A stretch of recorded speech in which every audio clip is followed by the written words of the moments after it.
What's up, Jonathan Owens? I hear you got a bounty on my head. Even hear that you think I've been hiding from you. Just remember, you asked for this. What's up, YouTube?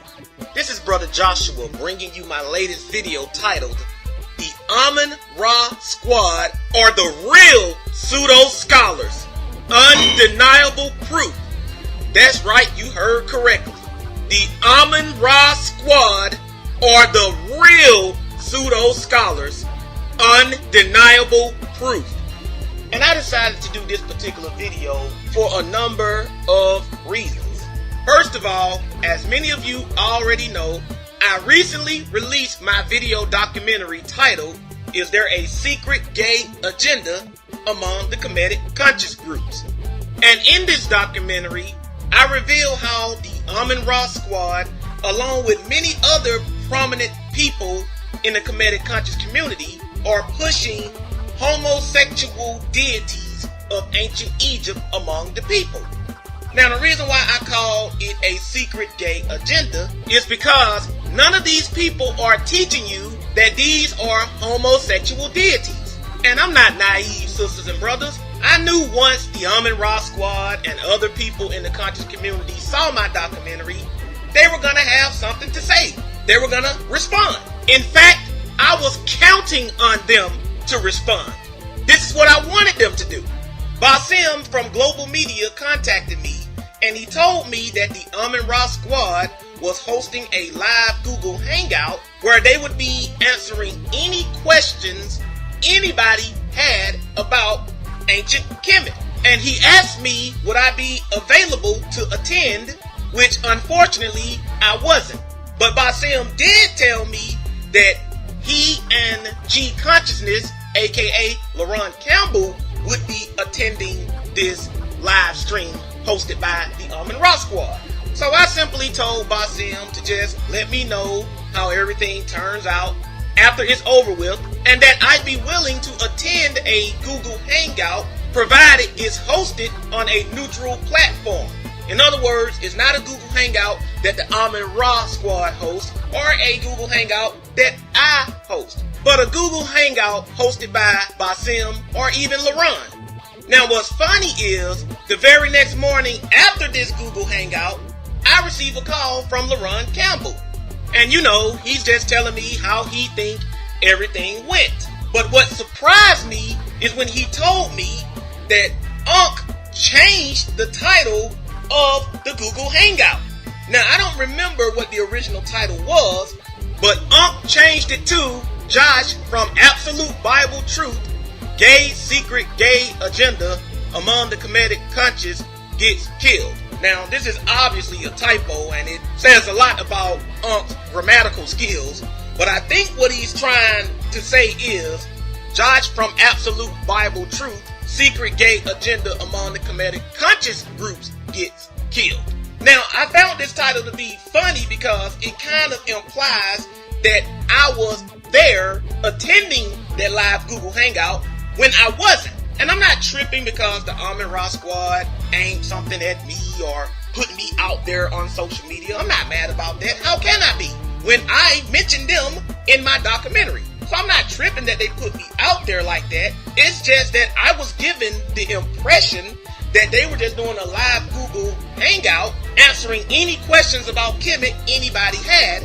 And then the next morning, I get a call from LaRon Campbell, and the whole Google Hangout is all about me. So you know I have to respond on social media because they put me out there on social media. On top of this, I found out that Jonathan Owens, a member of the Amun-Ra Squad and one of the people who attended that Google Hangout, had started calling me out on Facebook as if he couldn't wait to hear from me. So of course I went back and watched the show, the whole 5-hour and 34-minute segment.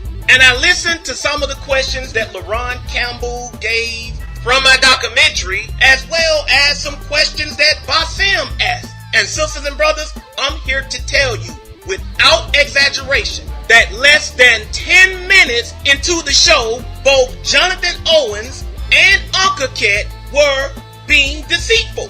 They were deliberately lying about information.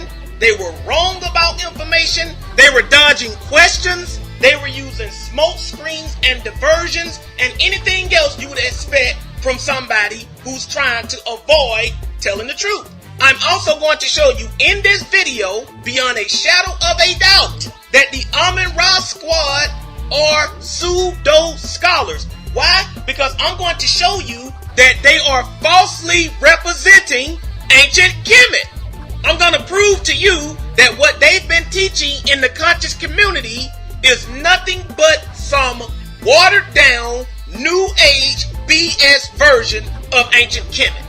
In other words, sisters and brothers, the purpose of this video is not for me to attack Kemet, but to show you that the Amun-Ra squad is the one who's attacking Kemet and has been doing so for years.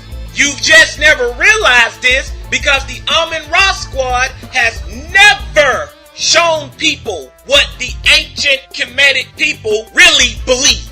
I'm also going to go on the Medu-Netta and show you how Jonathan Owens deliberately mistranslate certain spells in the Coffin text to hide the fact that the ancient Egyptians promoted a homosexual spiritual belief system. I'm also going to show you what the top real scholars say about these spells that Jonathan Owens has been mistranslating. And I'm going to show you that all of the top Egyptologists, the real PhDs, I'm going to show you that they all agree that these spells are homosexual in some sense or another. And again, this will be proven directly from the Medu-Netta. That's right, sisters and brothers. I'm going to show you that the Amun-Ra squad is very deceitful. Now, I already know that a lot of y'all in the conscious community are going to hate me for what I'm about to do. So to all of y'all, go ahead and click that dislike button at the bottom of the video as much as you need to until you feel satisfied, and then go on about your business. But for y'all who really want to know the truth, I simply ask you to watch this video and be honest with yourselves. Because if you do, I guarantee you that by the time this video is done, you will see for yourself that the Amun-Ra squad are pseudo scholars and that they do not really represent Kemet. So what I'm going to do now is take you back to that Google Hangout, and I'm going to show you how from the very beginning the Amun-Ra squad was being very deceptive and evasive when answering the questions presented to them. Let's take a look at the first question Basim asked them.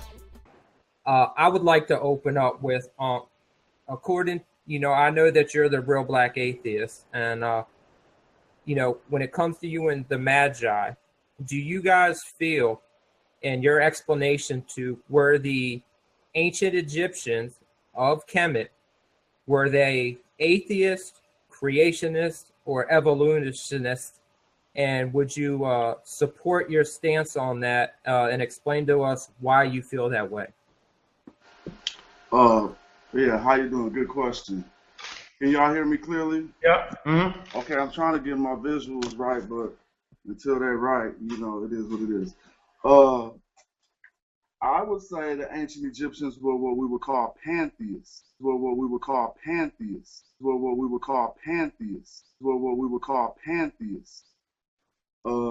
I would say that all the legends left of the Neteru or the Neteru that we know of would attest to ancient Egyptians being pantheists. Pantheists meaning that they seen all things as divinity. And even though the word etymology of theist would lead us back to the word God in the sense of the Hebrew tradition, I don't mean pantheist in that sense. I mean all of the elements which have later been translated as Egyptian gods, which were actually Neteru, were simply elements of nature. And so seeing that all of these elements of nature which help us to exist were venerated in ancient times, you know what I'm saying? I would say that, again, ancient Egyptians were pantheists.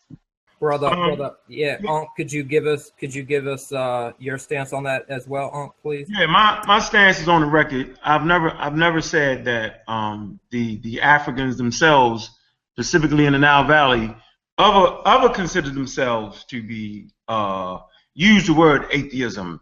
That's a Greek term applied to Egyptian science.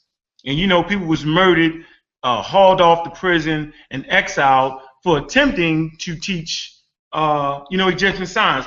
You can go to page 335 and Sheikh Diop's work, and it exactly says that the Athenian government wasn't prepared. The priesthood, the government wasn't prepared to deal with the Egyptian science, so they just murdered people for it. And so if you're saying you're a pantheist, it's really an atheist, because that's all an atheist is saying, right? An atheist is simply saying that there is no God outside of the natural world. There's nothing out there. There's just the natural world. And that's the same thing that a pantheist is saying, that everything, is interconnected. So they're basically saying the same thing. So what I would always say, that a pantheist is really a soft atheist. Is really a soft atheist. Is really a soft atheist. Is really a soft atheist. Most people don't even study that hard to even see that connection. But the Egyptians themselves never used that word, not at all. But look at their mode of thinking, they was fighting for a natural way of looking at things, right? So of course everybody got beliefs, and I just like to say for the record, even if all of Africa. Now notice that when Basim asked Jonathan and Unc if the ancient Egyptians were atheists, creationists, or evolutionists, they both responded by saying that the ancient Egyptians were pantheists, which, by the way, is absolutely wrong. The ancient Egyptians were not pantheists, and I'm going to prove that to you in just a minute. But what's significant about this is the fact that many people don't realize that by telling Basim that the ancient Egyptians were pantheists, they were actually dodging his question. How? Because telling Basim that the ancient Egyptians were pantheists does not answer the question of whether they were atheists, creationists, or evolutionists. So why didn't the Amun-Ra squad just give a straight answer to the question of whether the ancient Egyptians were atheists, creationists, or evolutionists? Because they know if they would have answered honestly, they would have revealed that they are pseudo scholars and that they do not really represent Kemet.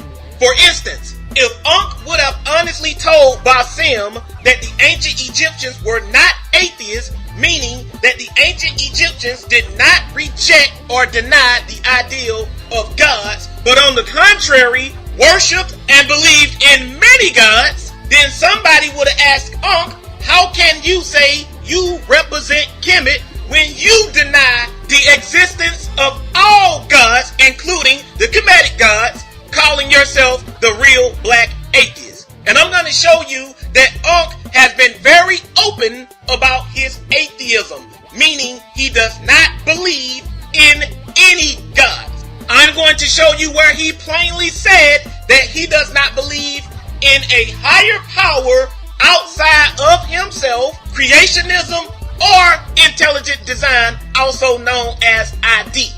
Therefore, Ankh could not give Basim an honest answer, because if he would have told Basim that the ancient Egyptians did believe in intelligent design, that they were creationists, that they were not atheists, then Basim and everybody else listening in that Google Hangout would have clearly seen that the Amun-Ra squad is teaching some kind of pseudo distorted version of Kemet.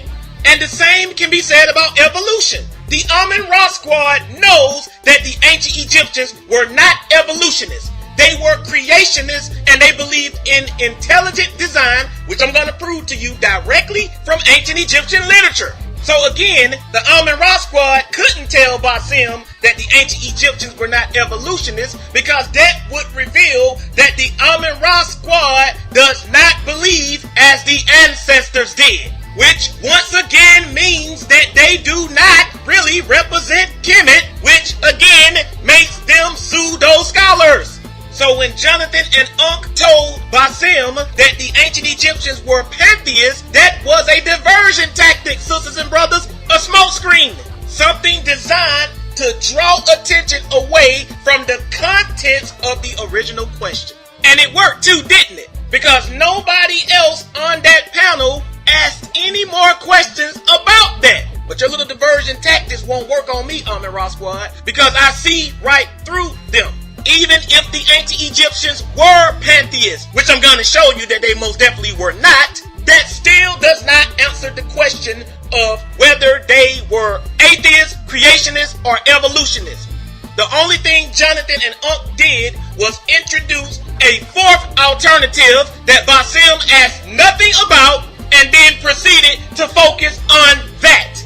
That would be like me asking Jonathan, are you a husband? Meaning, are you married? If I ask Jonathan, are you a husband? He's not going to reply by telling me I'm a father. Why? Because you being a father does not answer the question of whether you are a husband. We all know you can be a father without being a husband. And you can be a husband without being a father. Or you can be both. So the Amun-Ra squad was being very deceptive when they threw that pantheism in there, when they know pantheism was not even in the original question. Politicians do this stuff all the time when they are asked questions.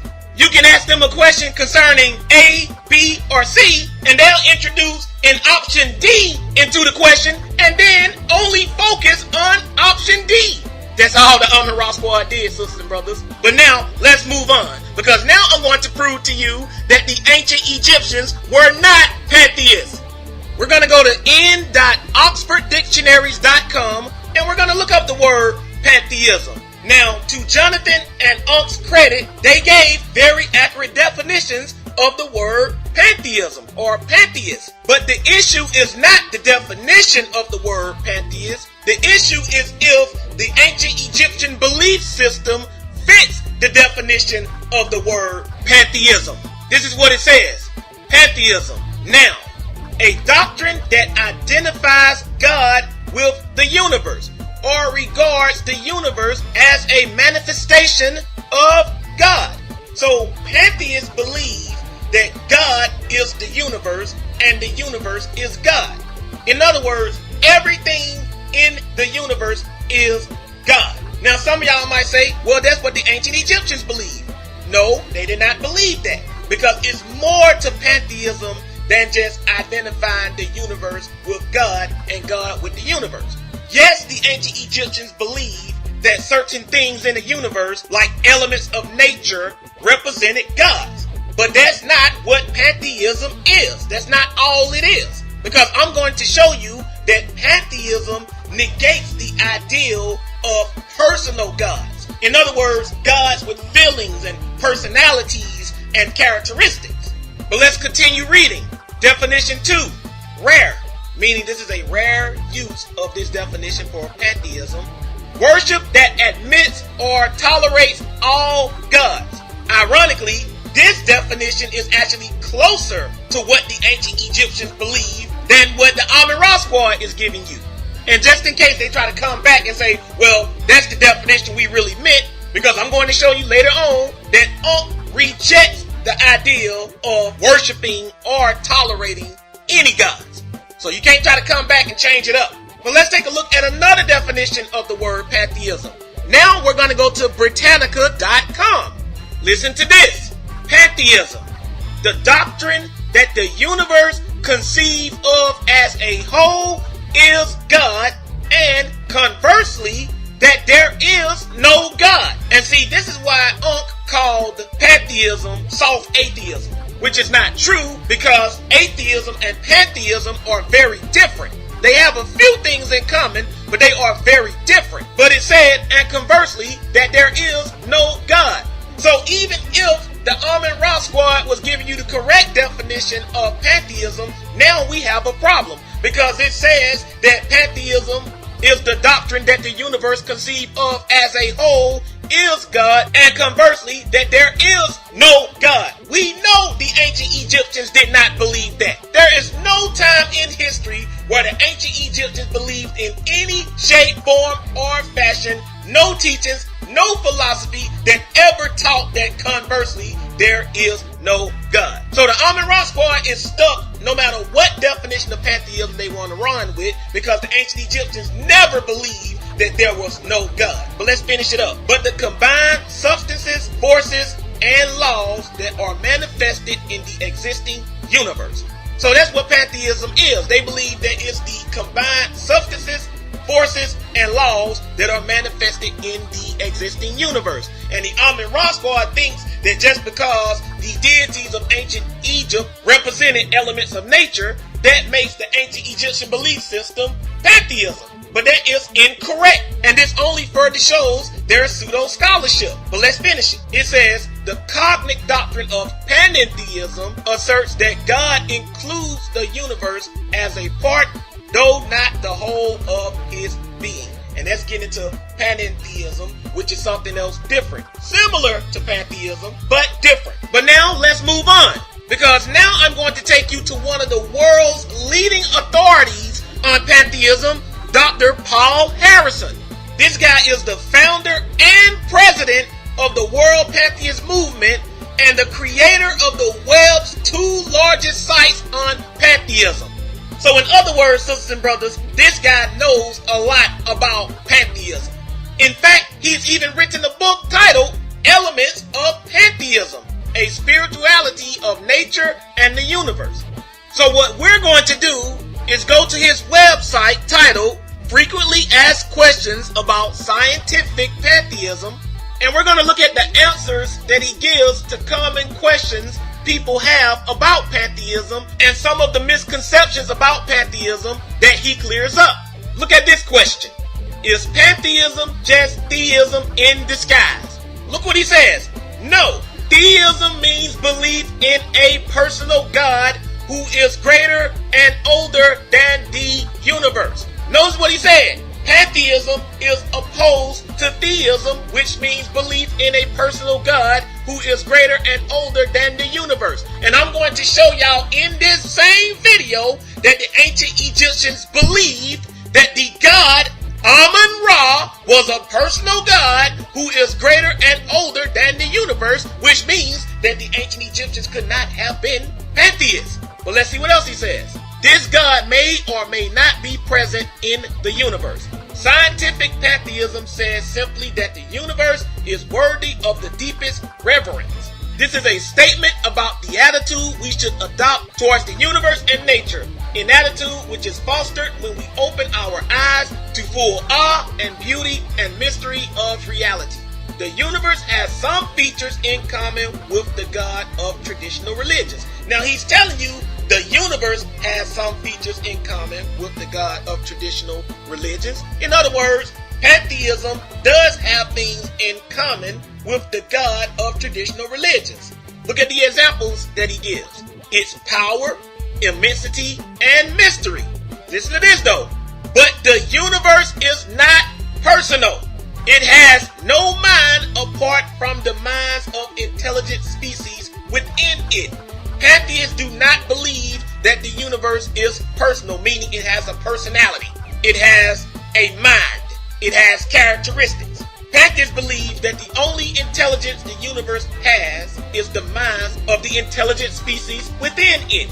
In other words, human beings. Look what else Dr. Paul Harrison says. It is neither loving nor vengeful. Now remember, Jonathan and said that the ancient Egyptians were pantheists, meaning that the ancient Egyptians could not have worshipped loving or vengeful gods. But we know that's wrong, and we're going to see that later specifically, because the ancient Egyptians did believe that their gods were loving and could be vengeful. Look what else he says. It does not demand worship or obedience. Again, I'm going to show you that the ancient Egyptians believed that their gods demanded worship and obedience. So how in the world could the ancient Egyptians have been pantheists, as Jonathan and falsely asserted? Look what else he says about pantheism. And remember, this guy is one of the leading authorities on pantheism.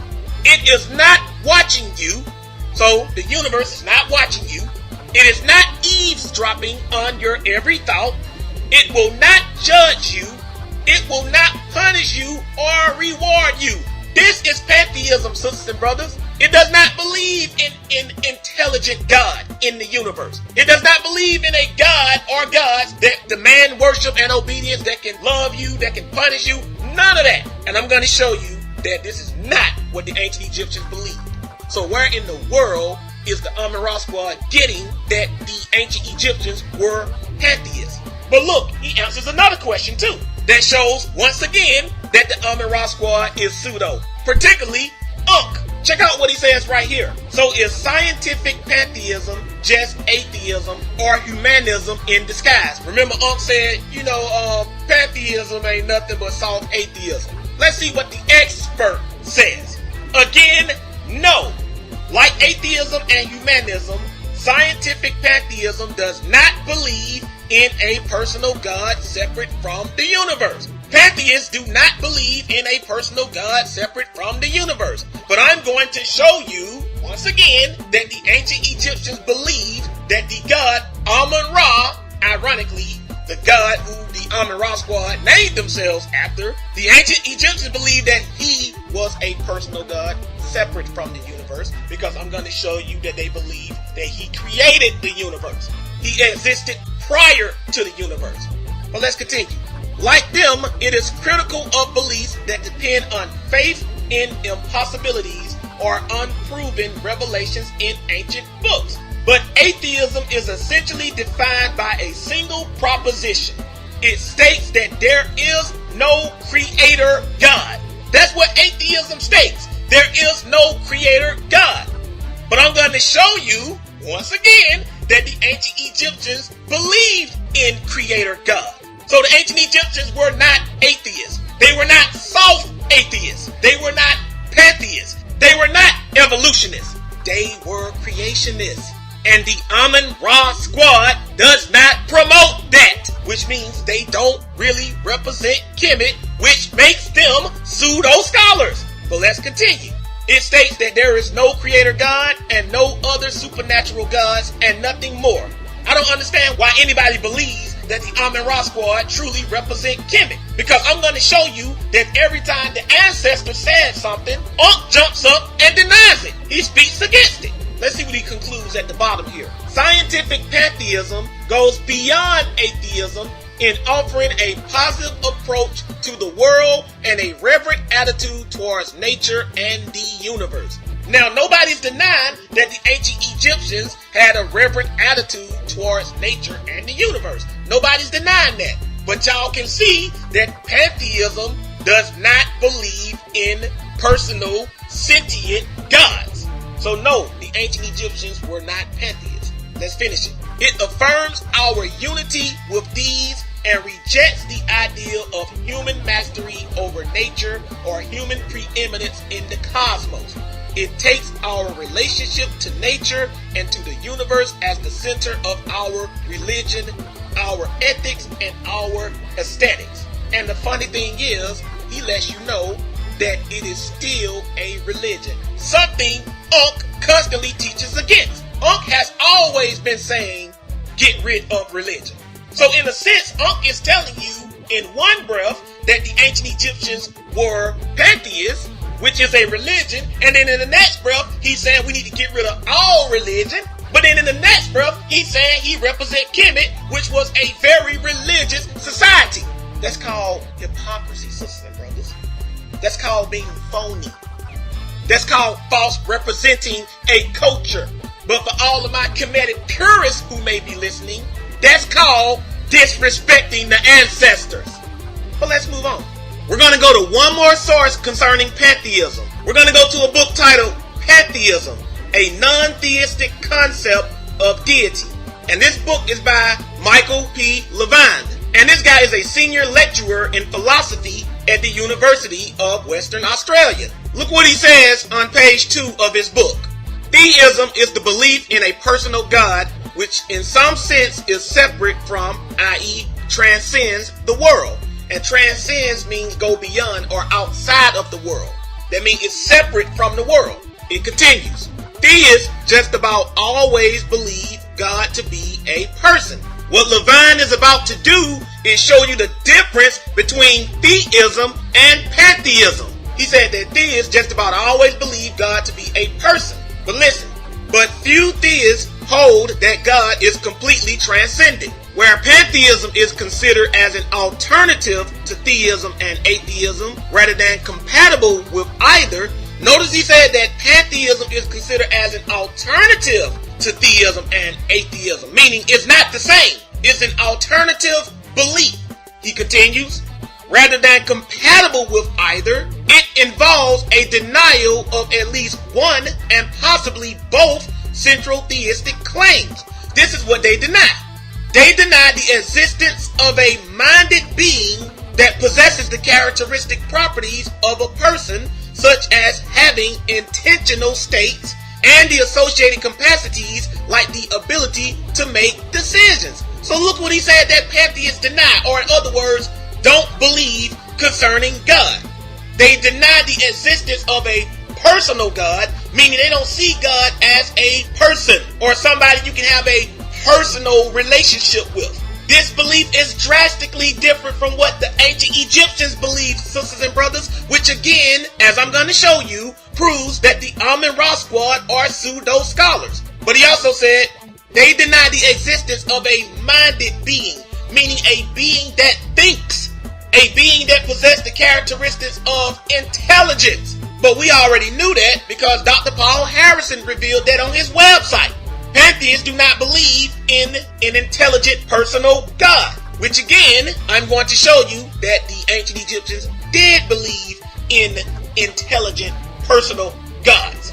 But finally he said, such as having intentional states and the associated capacities like the ability to make decisions. Making decisions mean doing what? Choosing one thing over the other, or as gods like to do, judge.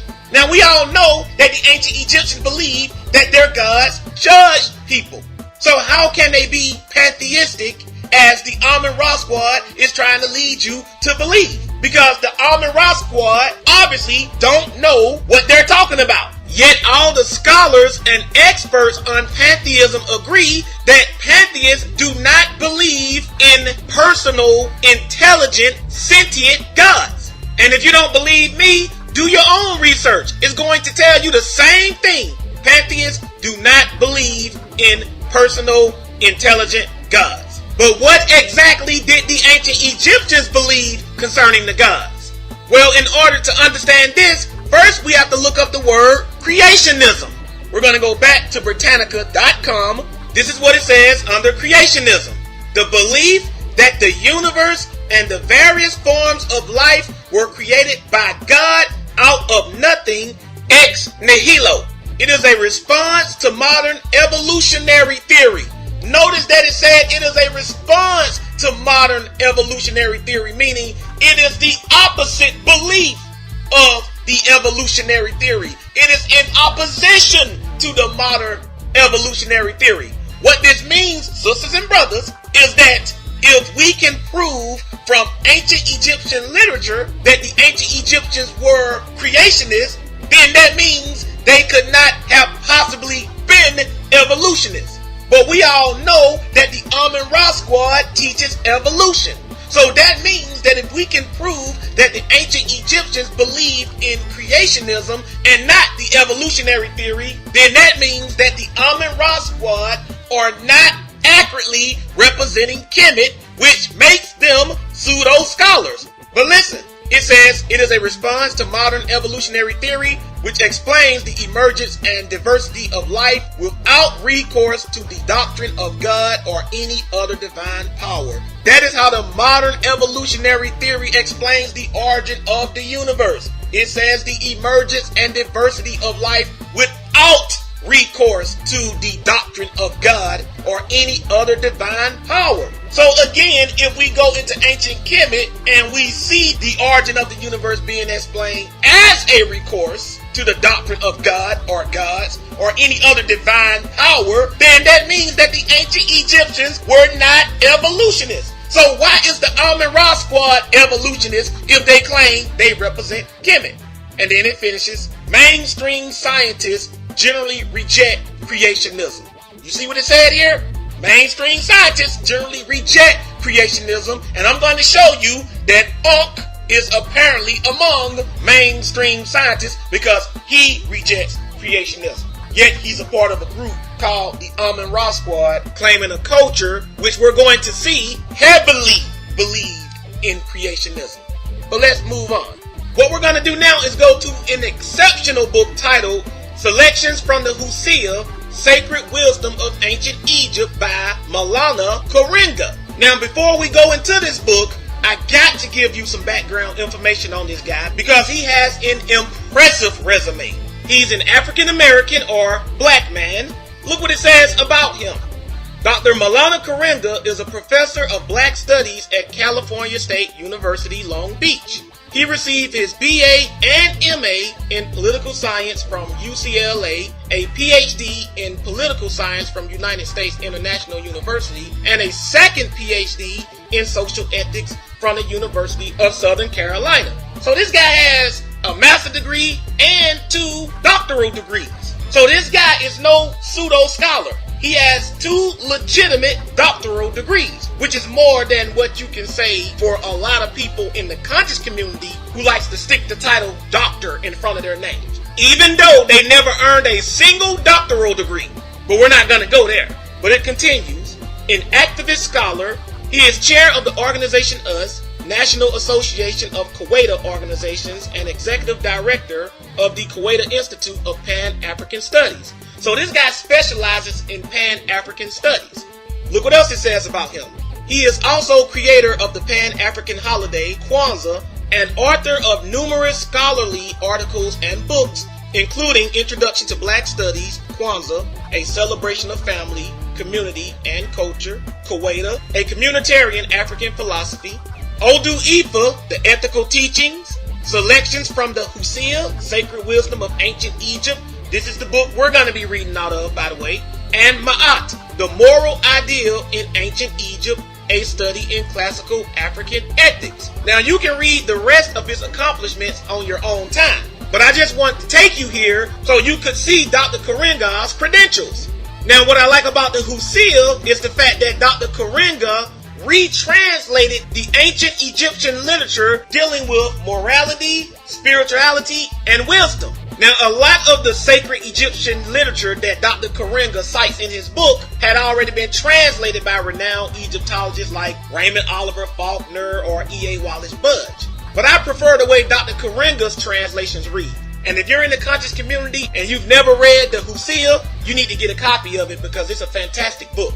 But now, we're going to go into the Husia, and we're going to read from a section titled, The Book of Prayers and Sacred Praises, and we're going to read about Amun-Ra, ironically.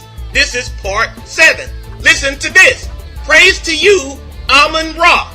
So now we got the Egyptians praising Amun-Ra. We'll continue. Who spoke with his mouth, and there came into being men, powers, and principles of the universe, cattle great and small, and everything that flies and alights, all of them. Wait a minute. Does this sound like atheism to you? Does this sound like evolution? Does this sound like pantheism? No. We know it's not pantheism because Amun-Ra is clearly seen as a personal being in this hymn of praise.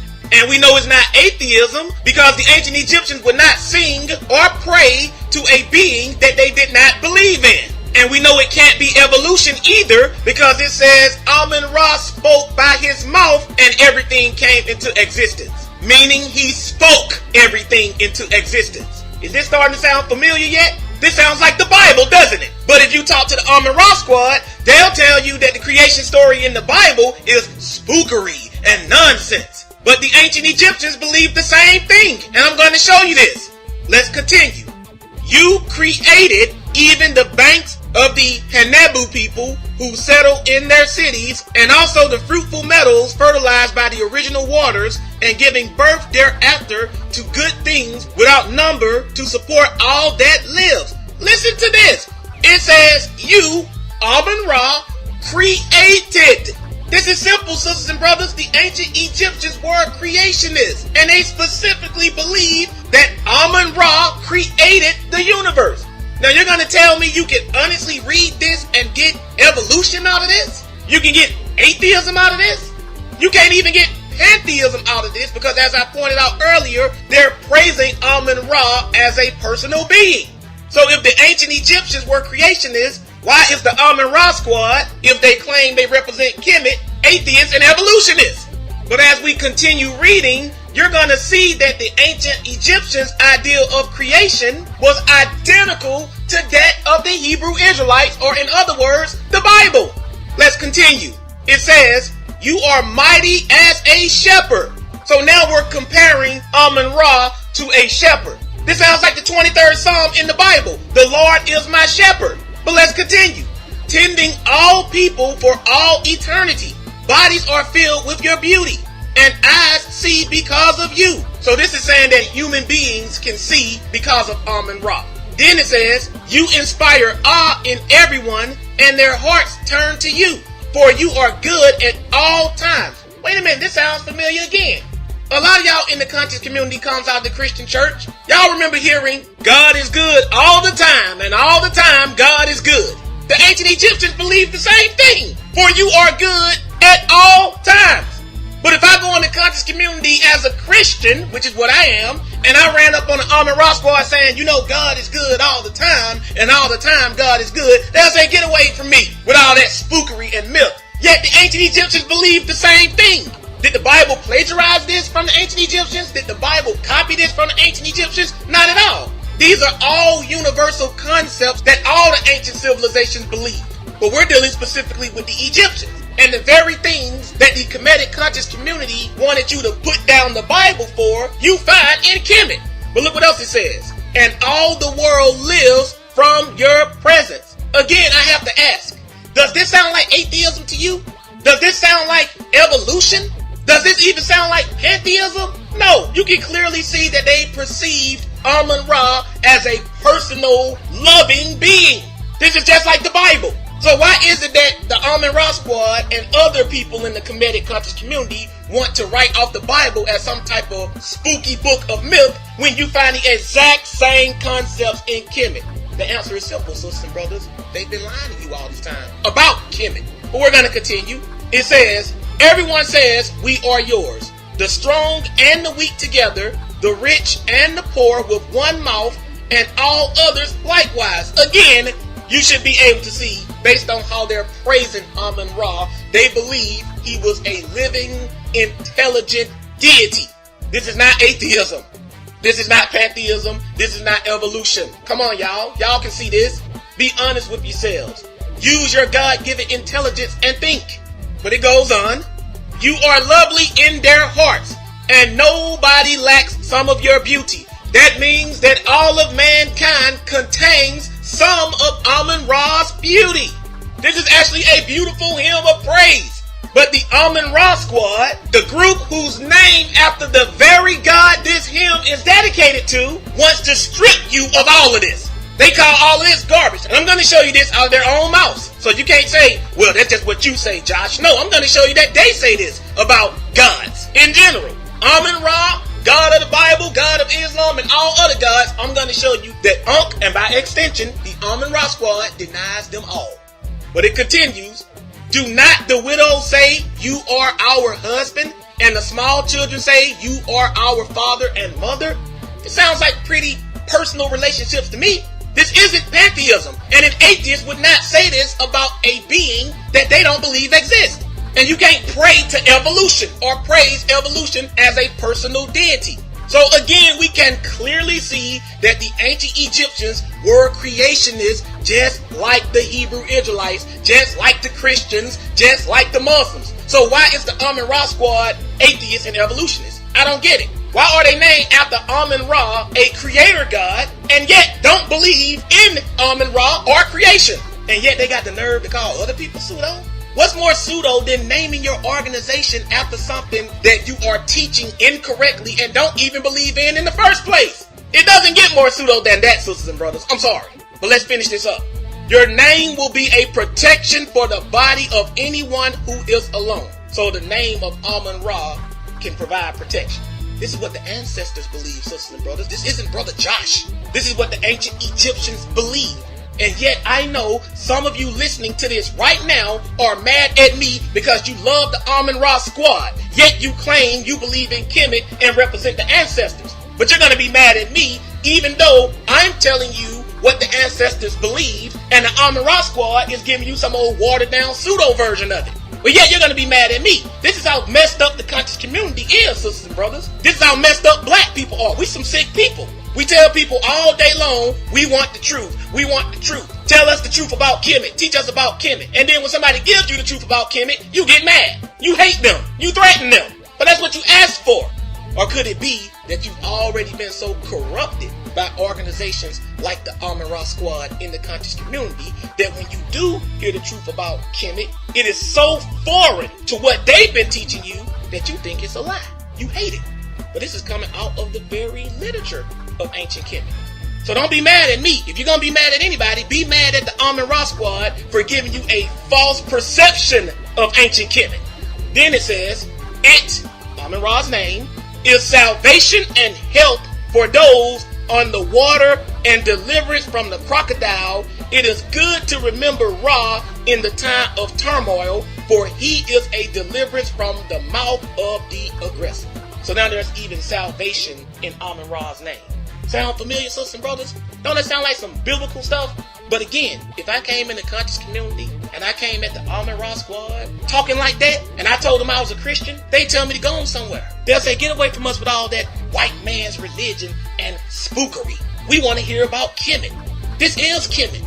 But the Amun-Ra Squad, I'll teach evolution. Figure that one out. But let's move on, because now I'm going to show you that the Egyptian creation account of Amun-Ra contains very identical concepts to the Genesis creation account in the Bible. We're still in the Hosea. We're going to go to a book titled The Book of Kemet. This is section 8. Listen to this. Well cared for is humankind, who are the flocks of God. Notice it said well cared for is humankind. It didn't say well cared for are the Egyptians, or well cared for are black people, or well cared for are people with high amounts of melanin in their skin. It doesn't say that. So now you're learning something else. Now you're learning that the ancient Egyptians believed that Amun-Ra cared for all people. That means black people, white people, yellow people, brown people, tan people, all people. But have you ever heard the Amun-Ra Squad, you know, the group that's named after this god we're reading about, tell you that the god Amun-Ra cares about all humankind? No, they don't even believe in Amun-Ra to begin with. But let's continue. And watch how familiar all of this sounds. It says, he made the sky and the earth for their sakes. Wait a minute. He made the sky and the earth for humankind's sake? Another word that's translated sky in the Bible and in ancient Egyptian literature is heaven. So what this is saying is he made the heaven and the earth for their sake. That's Genesis 1:1. In the beginning, God created the heaven and the earth. Let's keep reading and see if we recognize anything else that is similar to the Bible's account of creation. Then it says, he destroyed the dangers of the water. He gave the breath of life for their noses. It says he gave the breath of life for their noses. Does that sound familiar? That's Genesis chapter 2 and verse 7, where it says, and the Lord God formed man of the dust of the ground and breathed into his nostrils, i.e. his nose, the breath of life, and man became a living soul. Does this sound like evolution to you? Does the Amun-Ra Squad believe that the Bible teaches evolution or creationism? They believe it teaches creationism, and they are correct. So why is it that when I go into ancient Kemet and I start reading their creation accounts, the Amun-Ra Squad wants you to believe that the ancient Egyptians were some kind of pantheistic evolutionist civilization? And I've seen the claims the Amun-Ra Squad has made at the evolution conferences and how they go into the metadata and butcher it and try to make you believe that the ancient Egyptians believed in evolution. Get out of here. The ancient Egyptians were clearly creationists. Don't you find it funny that the Amun-Ra Squad and others in the conscious community will try to convince you that the ancient Egyptians were somehow evolutionists by reading about Kehepera and the dung beetle and pointing stuff like that out, but yet they never go into the creation stories and let you read directly what the ancient Egyptians said about creation? Wouldn't it be a whole lot simpler to just simply go into ancient Egyptian literature that's classified under the title Creation Stories and read them and see exactly what the ancient Egyptians believed, rather than trying to go into the metadata and twist words words around and try to reinterpret them to mean evolution. If you want to know what the ancient Egyptians believed about the origin of the universe, simply read their creation stories. And when you read their creation stories, they read like the Bible's book of Genesis. And if the ancient Egyptians were creationists, then how can the Amun-Ra squad claim that they actually represent Kemet if they are evolutionists? This is simple, sisters and brothers. This is not even debatable. So if the Amun-Ra squad is so sure that the ancient Egyptians were some kind of pantheistic evolutionists, then how come they've never read the book of prayer and sacred praises and addressed what that means? Why haven't they ever read the book of Kemet? Y'all know why. Because then you learn the truth, which is that the ancient Egyptians believed in creationism exactly like the Bible. And you're going to see that more and more as we continue reading. Look what it says here. They are in his image, talking about Amun-Ra, humans are in Amun-Ra's image and came from his body. Doesn't this sound familiar to you, conscious community? Doesn't it sound like the Bible? It says that we as humans are in God's image. Where have you heard this before? Genesis 1:27. So God created man in his own image. In the image of God created he him. Male and female created he them. Sisters and brothers, does this sound like evolution to you? Both the ancient Egyptians and the Hebrew Israelites believed that we were created in the image of God. How is this evolution? How is this pantheism? How can you be in the image of God if you are a product of evolution? Again, the Amun-Ra squad will read Genesis 1:27 and they will admit this is creationism. They won't argue that. But the same thing appears in ancient Kemet, but yet somehow the ancient Egyptians were pantheists. They were evolutionists. But let's continue. He shines in the sky for their sake, talking about Amun-Ra. He made plants for them and cattle, fish and fowl to nourish them. Doesn't this sound like Genesis chapter 1, where it says God made the herb and the plants, he made the cattle, he made the creeping things, he made the fowls of the air, fish in the sea? All of this is creationism. This isn't evolution. This is the same thing the book of Genesis teaches. In other words, sisters and brothers, the ancient Egyptians, like the ancient Hebrews, believed that everything was created in its current form.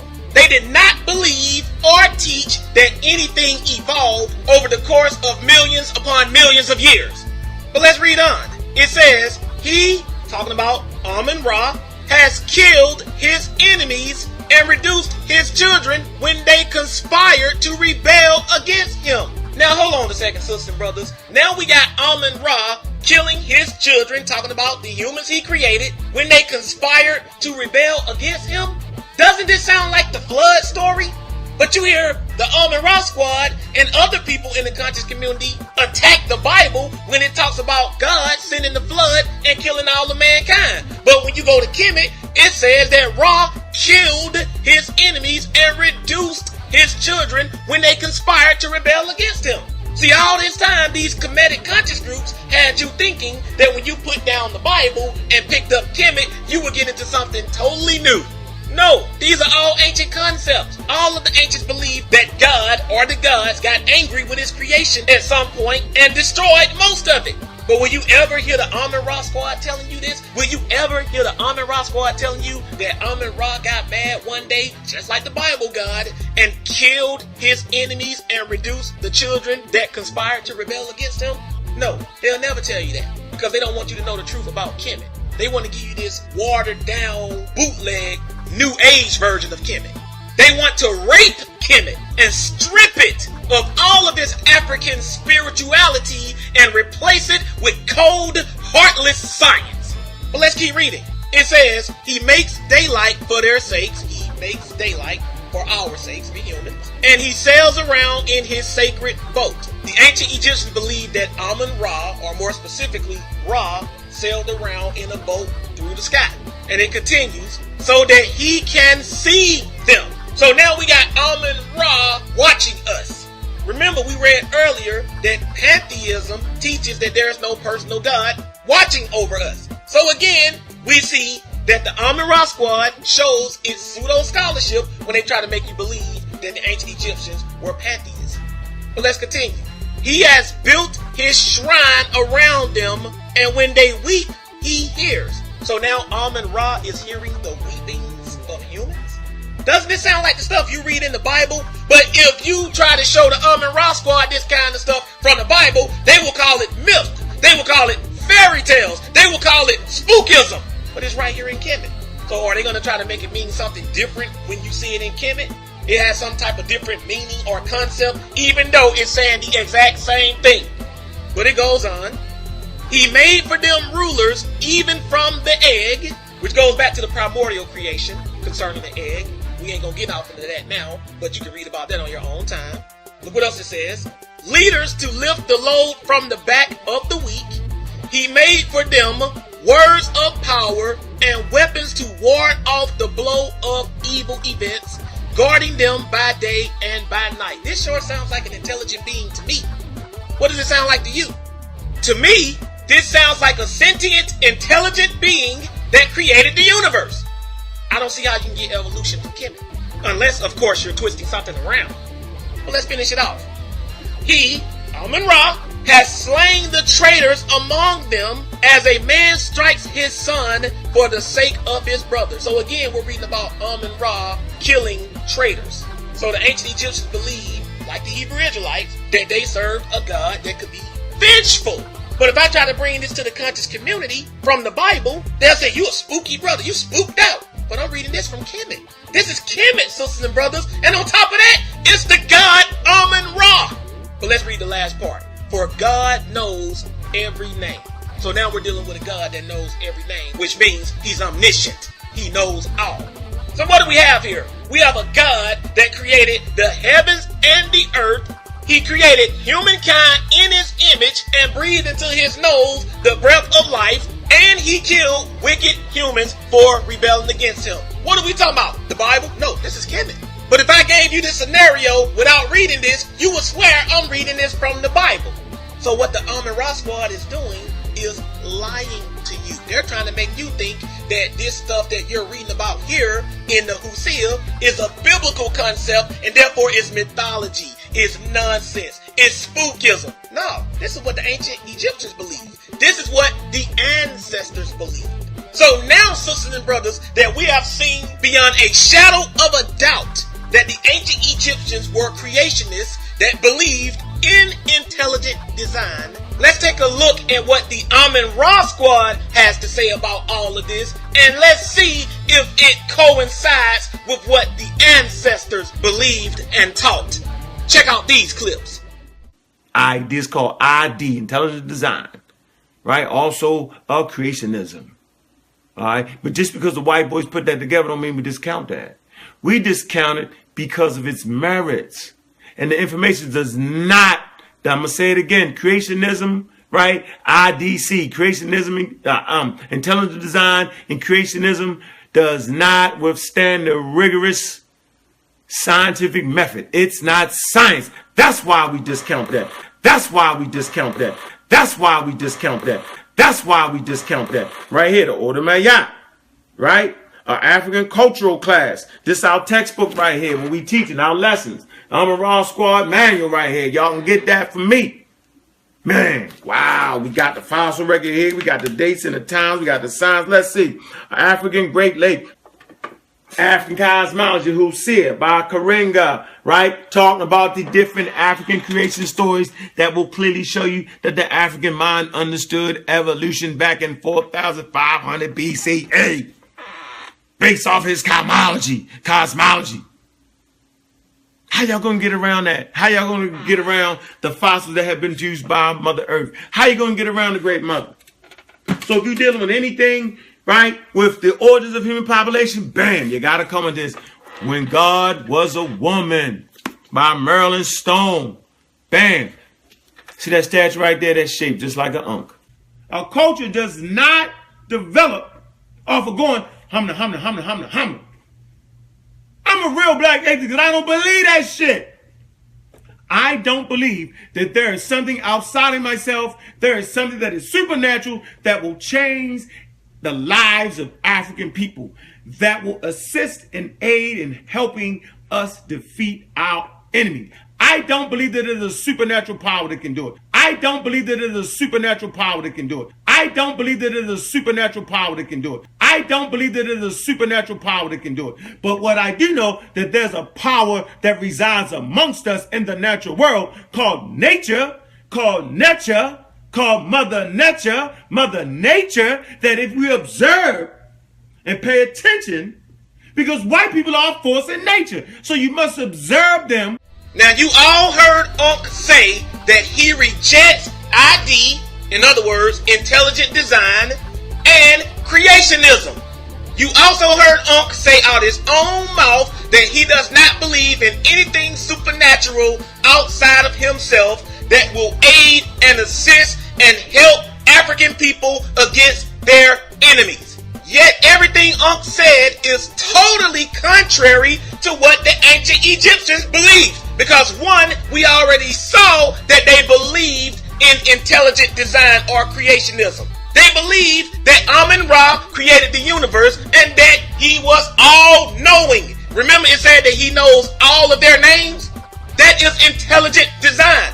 But what's really significant is the fact that Unc said he doesn't believe in a supernatural being outside of himself that will aid, assist, and help Africans against their enemies. That statement right there was very significant because when you go to the ancient Egyptian literature, you'll see that the ancient Egyptians actually believed that Amun-Ra was a supernatural being separate from them who they believed would help them against their enemies. Let's read that right now.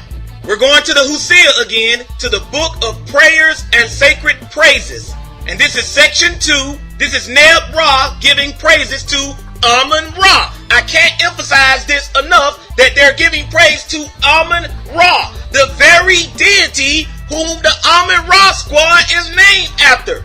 Let's see what the real Egyptians believed about Amun-Ra. Listen, you, O Amun-Ra, are Lord of those who have no voice.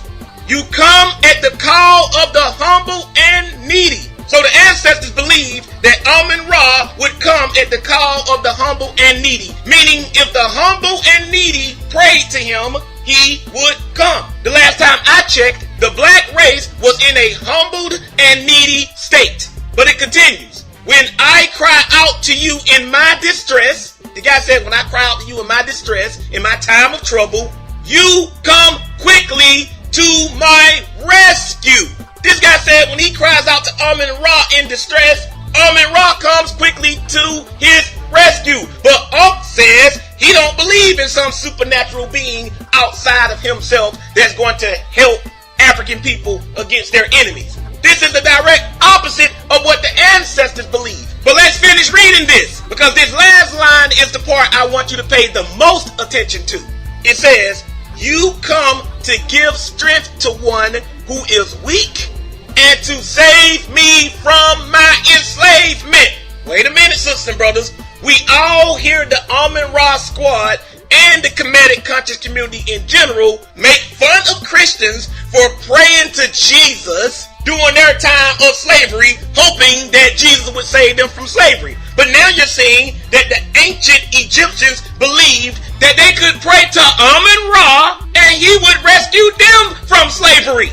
But you will never hear the Amun-Ra squad tell you this. Why? Because it's in opposition to their pseudo scholarship. I already showed you that Unc said that he does not believe in a supernatural being outside of himself that can aid, assist, and help African people against their enemies. Well, what does this sound like to you? If I'm praying for Amun-Ra to save me from enslavement, who else but my enemies would enslave me? And why would I be praying to Amun-Ra? Because I believe he could help, aid, and assist me against the enemies that enslaved me. This isn't hard, sisters and brothers. This is easy. The Amun-Ra squad are pseudo scholars. They are not telling you the truth about ancient Kemet. They do not teach you about Kemet as believed by the ancestors. They are giving you a pseudo watered down new age bootleg version of Kemet. So who are you going to follow, sisters and brothers? The Amun-Ra squad or the ancient ancestors? Well, let's let the ancestors themselves answer this question. We're going to go to the Husil once again, to the wisdom literature of the ancient ancestors, and we're going to go to the book of Keti. And this is section 2. It says, follow in the footsteps of your ancestors. This is clear. It says, follow in the footsteps of your ancestors. For the mind is trained through knowledge. Behold, their words endure in books. It's saying that the words of the ancestors endure in books. What books? The book we're reading right now, and other ancient Egyptian literature showing you what the ancestors believed. But it continues, open and read them and follow their wise counsel. For one who is taught becomes skilled. It says open and read them and follow their wise counsel. And the ancient Egyptians considered believing in Amun-Ra and the other gods and calling on them in time of need to be wise counsel, which means good advice. So it says to follow in the footsteps of your ancestors. This means to believe what the ancestors believed. And the ancestors were creationists. They believed in intelligent design. They were not evolutionists. They were not pantheists. So are you going to follow in the footsteps of your ancestors? Or are you going to follow in the footsteps of the Amun-Ra squad, a knockoff bootleg version of Kemet? And I know a lot of you are saying right now that the Amun-Ra squad proved that the ancient Egyptians were evolutionists at the Evolution Conference when they went all into the etymology behind the name of the god Khepera. But once again, sisters and brothers, the Amun-Ra squad was being deceitful and showing their pseudo scholarship of Kemet when they did this at the Evolution Conference. Pay close attention to this next clip. And so now we're going to get on Khepera. There's going to be a little bit of linguistics involved here, so you're going to have to kind of pay attention. What I'm arguing is the very word evolution is cognate with the word Khepera in ancient Egypt. And so if you're down with Egypt and you're down with Khepera, you have to be down with evolution. You have to be down with evolution. You have to be down with evolution. You have to be down with evolution. They're the same word, the same concept. So let's prove it. Next slide. These are the various different meanings for Khepera in the ancient Egyptian language. And so God, Khepera, transitive verb means to come into being, to change, to take effect, to exist, that which exists, children form, modes of being, appearance, education, upbringing, coming into being again, even not possible to bring about to effect. Various different words that are built off of this root, Khepera. And so they actually, the K and P sound were actually pronounced the same, at the same time. So it's like in your you would say like poro. It's kind of hard for us to hear, but it's the exact articulation. Now I'm gonna watch this right here. Let's go. The dumb people kept it up right. They wasn't even talking about capital right till we put that together. And none of them can read the clip. They actually know what the hell it means. Let's go next. Let's go. It's right here. So if you want to know about evolution, you got to go to Africa. And all you got to do is go to what? The book of knowing the what? Many y'all say evolution. Is that Darwin? At 2500 BCE? This text clearly talks about that. I don't want to read all that. I don't want to read all that. I don't want to read all that. I don't want to read all that. But it's talking about things. As a matter of fact, this is very important right here. Let me tell you what's really important right here. Let me tell you what's really important right here. Let me see. Hold on. Bang. Notice that neither Asar nor Ankh read the actual story of Khepera. All they did was focus on the etymology of this god's name and show a picture of a dung beetle and try to use that to make you think that the ancient Egyptians were promoting evolution through Khepera. But why did Asar and Ankh go through all of that when they could have just read the story of Khepera? Because they know if they had done that, you would clearly see that Khepera was an intelligent creator deity, and therefore the ancient Egyptians did not believe in evolution. This is why Asar and Ankh went to the books of these modern day scientists, scholars, and philosophers to try to push evolution, because they know that the ancient Egyptian ancestors did not believe that. What's even worse is the fact that Unc actually made a reference to the book titled The Book of Knowing the Evolutions of Ra and of Overthrowing Apep. But you notice that he didn't actually read this book. All he did was focus on the word evolutions in the title of this book and tried to use that to make you think that it was referring to scientific evolution. This is very deceitful, sisters and brothers, because Unc is not telling you that there are more than one definition for the word evolution. You have evolution that refers to the theory of evolution, and then you have evolution as a generic word.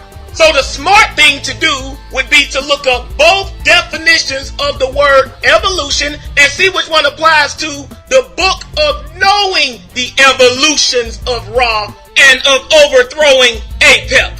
What we're going to do now is go to n.oxforddictionaries.com and we're going to look up evolution. This is definition 1.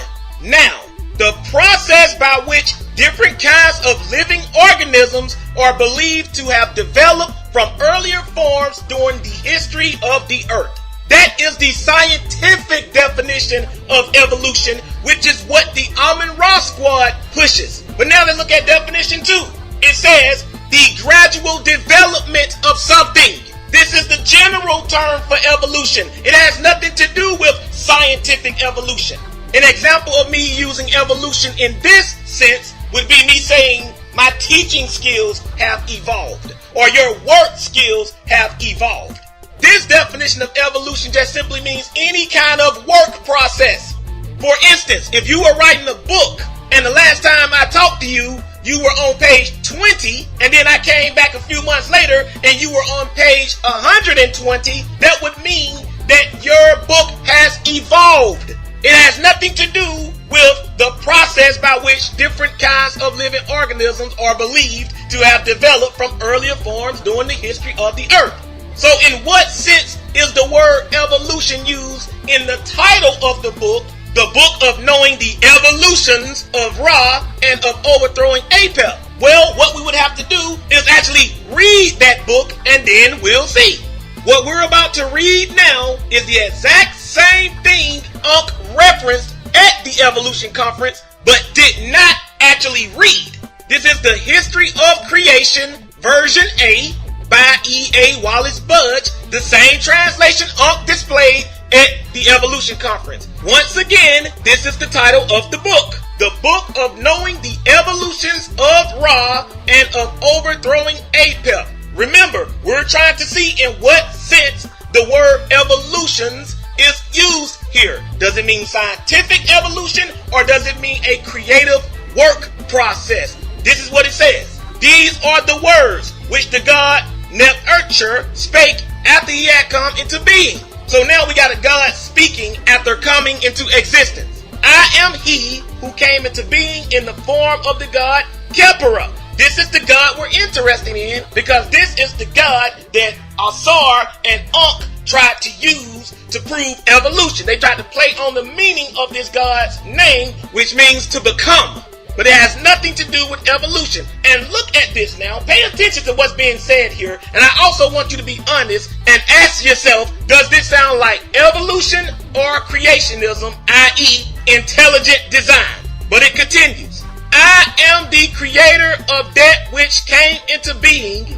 That is to say, I am the creator of everything which came into being. Now the things which I created and which came forth out of my mouth after that I had come into being myself were exceedingly many. So now he's showing you the creative process. This is not scientific evolution. This means evolution in the sense of a creative or work process. In other words, first I did this, then I did this, then I did that. That's evolution, the generic definition. But the Amun-Ra squad is so pseudo that when they see the word evolution anywhere involved in ancient Egyptian literature, they try to tie in scientific evolution to that. That is not what this means, sisters and brothers. This means a creative or work process. That's why Kepera is about to go into detail of what he created. Look what it says. The sky or heaven had not come into being, the earth did not exist, and the children of the earth and the creeping things had not been made at that time. I myself raised them up from out of new, from a state of helpless inertness. I found no place whereon I could stand. I worked a charm upon my own heart or will. I laid the foundation of things by Ma'at, and I made everything which had form. I was then one by myself, for I had not emitted from myself the god Shu, and I had not spit out from myself the goddess Tefnut, and there existed no other who could work with me. So now we got Kepera giving a recount of how he created everything. Does this sound like evolution or creationism, i.e. intelligent design? This is clearly creationism. This is clearly intelligent design. Maybe now you can see why Unk didn't bother to read the story of Kepera, because then you would see that the Amun-Ra squad are liars. And what's even crazier about all of this is the fact that in this same evolution conference, Asar was speaking against intelligent design. Then he tries to use Kepera, an intelligent creator deity, to try to debunk creationism or intelligent design. That's crazy, sisters and brothers. Is this how stupid the conscious community is? Because I'm starting to think that the Amun-Ra squad thinks you're very stupid. They are insulting your intelligence. How stupid would you have to be to let these guys tell you that the creator deity Kepera proves evolution when that very deity was intelligent and creating and designing everything according to the ancient Egyptians? Sometimes I think the Amun-Ra squad just go home and laugh at the conscious community after they finish doing their conferences and lectures. But let's see what else the Egyptians believe that the god Kepera intelligently designed. It says, I laid the foundations of things in my own heart. That means he has a mind, because that's what the word heart means in this context, his mind. And there came into being multitudes of created things. It says multitudes of created things. This is Kepera saying this.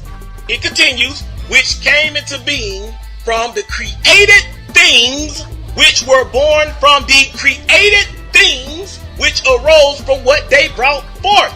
This is creationism. It sounds like the ancient Egyptians are trying to emphasize this. So why in the world would the Amun-Ra squad at the evolution conference just focus on what Kepera's name means and try to twist that to pull evolution out of that instead of just reading his creation story? Easy, sisters and brothers, because if you read his creation story, you can plainly see that Kepera was a creator deity. His name has nothing to do with evolution. His name represents how he came into existence. That's it. So Amun-Ra squad, stop lying. You are pseudo scholars, and you got the nerve to try to call young Pharaoh a pseudo scholar. You guys are the biggest pseudo scholars in the conscious community, because you actually have the audacity to call yourself after an Egyptian deity that you are openly telling people you don't believe in. Even Unk's name shows the Amun-Ra squad's pseudo scholarship.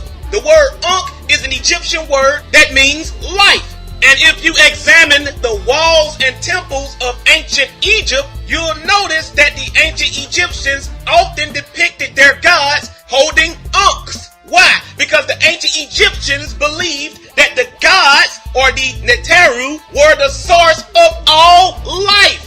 Yet this brother calls himself Unk and even has the audacity to wear an Unk around his neck, but he doesn't believe in what the Unk symbolizes, which is life from or through the gods, the Neteru. This degree of pseudo scholarship is a fallacy known as self-refuting ideal. So what is a self-refuting ideal? What we're gonna do is go to rationalwiki.org and look it up. And it says, a self-refuting ideal is a logical fallacy that occurs when concept A is used to deny concept B, although concept A logically depends on concept B. And this is exactly what the Amun-Ra squad is doing. They are using the concept of Kemet to deny the concept of creationism and intelligent design, when Kemet depends on the concept of creationism and intelligent design. In other words, sisters and brothers, the Amun-Ra squad is a self-refuting idealistic organization. They are living contradictions. But let's finish reading this. In short, a self-refuting ideal occurs when the conclusion denies the premises.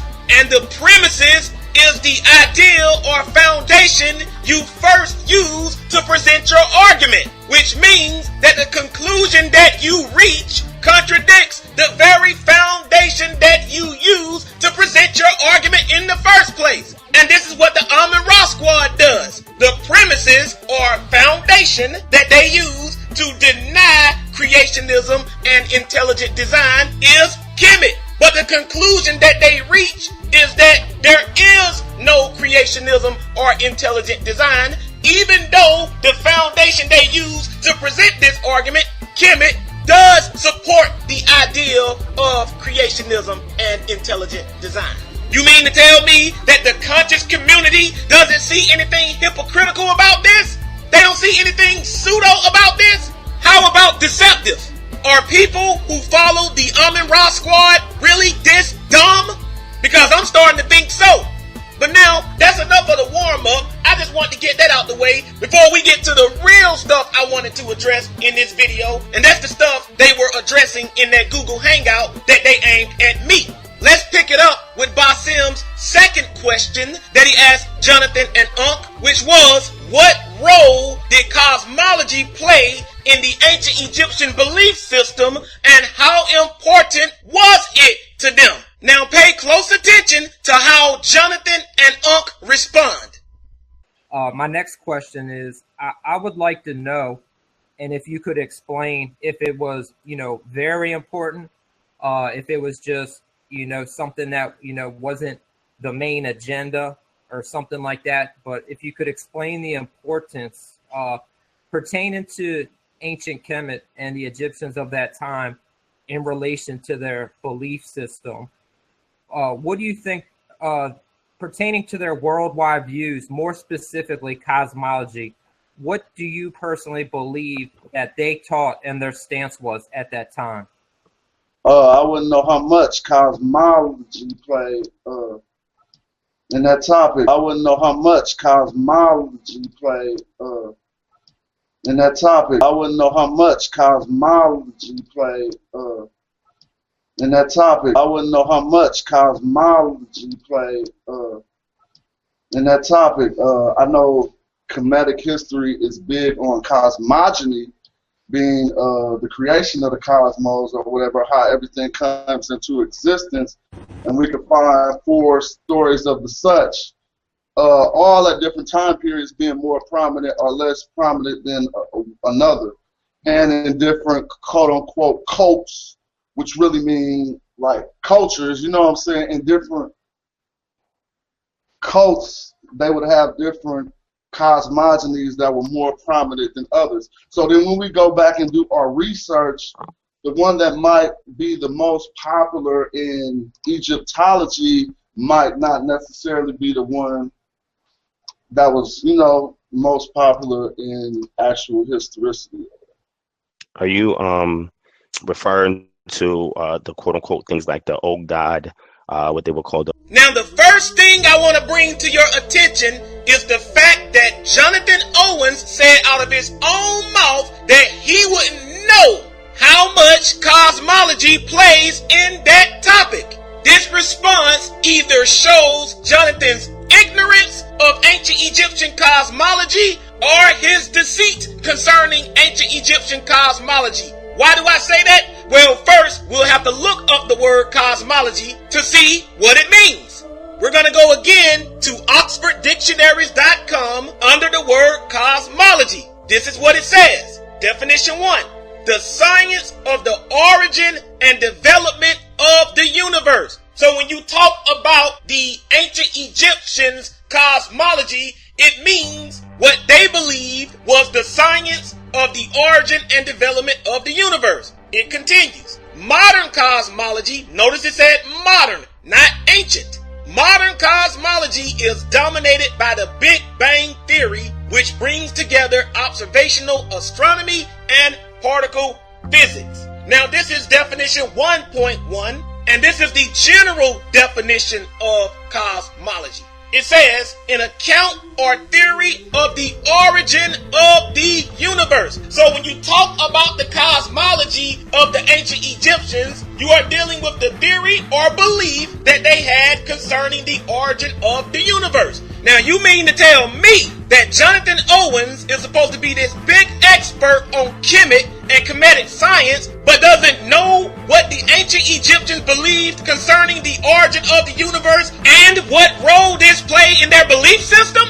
If he doesn't know, then he is a true pseudo scholar, because this is basic Egyptology. This is day one Egyptology, the cosmology of ancient Egypt. But if Jonathan does know how big of a role cosmology played in the ancient Egyptian belief system, why would he say he didn't know?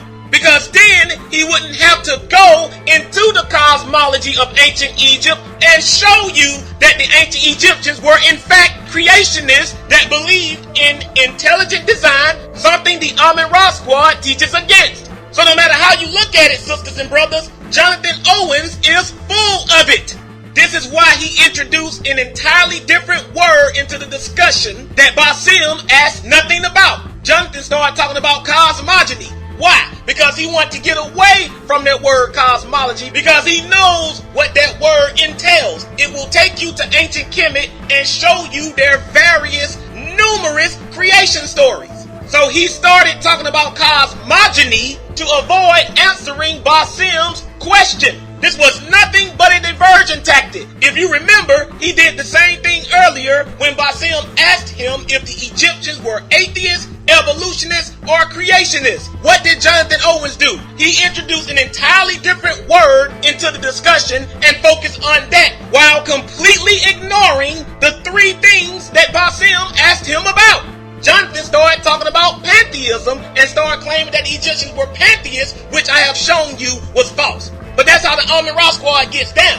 When you ask them a question that's going to reveal their deceit, they will divert your attention by bringing something completely different into the discussion and expound on that, and then you think they answered your question, when in fact all they did was use a smoke screen to make you forget your question. And what's even worse is the fact that Jonathan's introduction of the word cosmogony into the conversation wasn't even a good smoke screen. Why? Because it means basically the same thing as cosmology. What we're going to do is go to oxforddictionaries.com again and look up cosmogony. Look what it says. The origin or evolution of the universe. So when you talk about the ancient Egyptians' cosmogony, you're still dealing with what they believed concerning the origin of the universe. And neither Jonathan nor Unc expounded on that either in that Google Hangout. Why? Because the cosmogony will still take you back to what the ancient Egyptians believed concerning the origin of the universe. And since we know they were not evolutionists, it's going to take you to them being creationists that believed in intelligent design. So even the smoke screen that Jonathan introduced reveals his pseudo scholarship, because cosmogony still takes you back to the ancient Egyptians being creationists that promoted intelligent design. So since neither Jonathan nor Unc seemed interested in expounding on the cosmology or cosmogony of ancient Kemet, I'll expound on it for you. What we're going to do is go to a book titled Great Ages of Men, Ancient Egypt by the late Lionel Casson. And this guy was a professor of classics meaning antiquity or ancient civilizations. He was a professor of classics at New York University, and he was an authority on this subject. This is what he says on page 74 concerning the cosmology and cosmogony of ancient Egypt.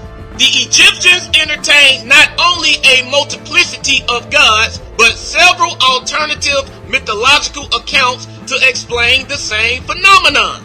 Each important religious center, that is, each important city where a god was worshipped, had its own version of creation. So he's letting you know that each city where a god was worshipped had its own version of creation.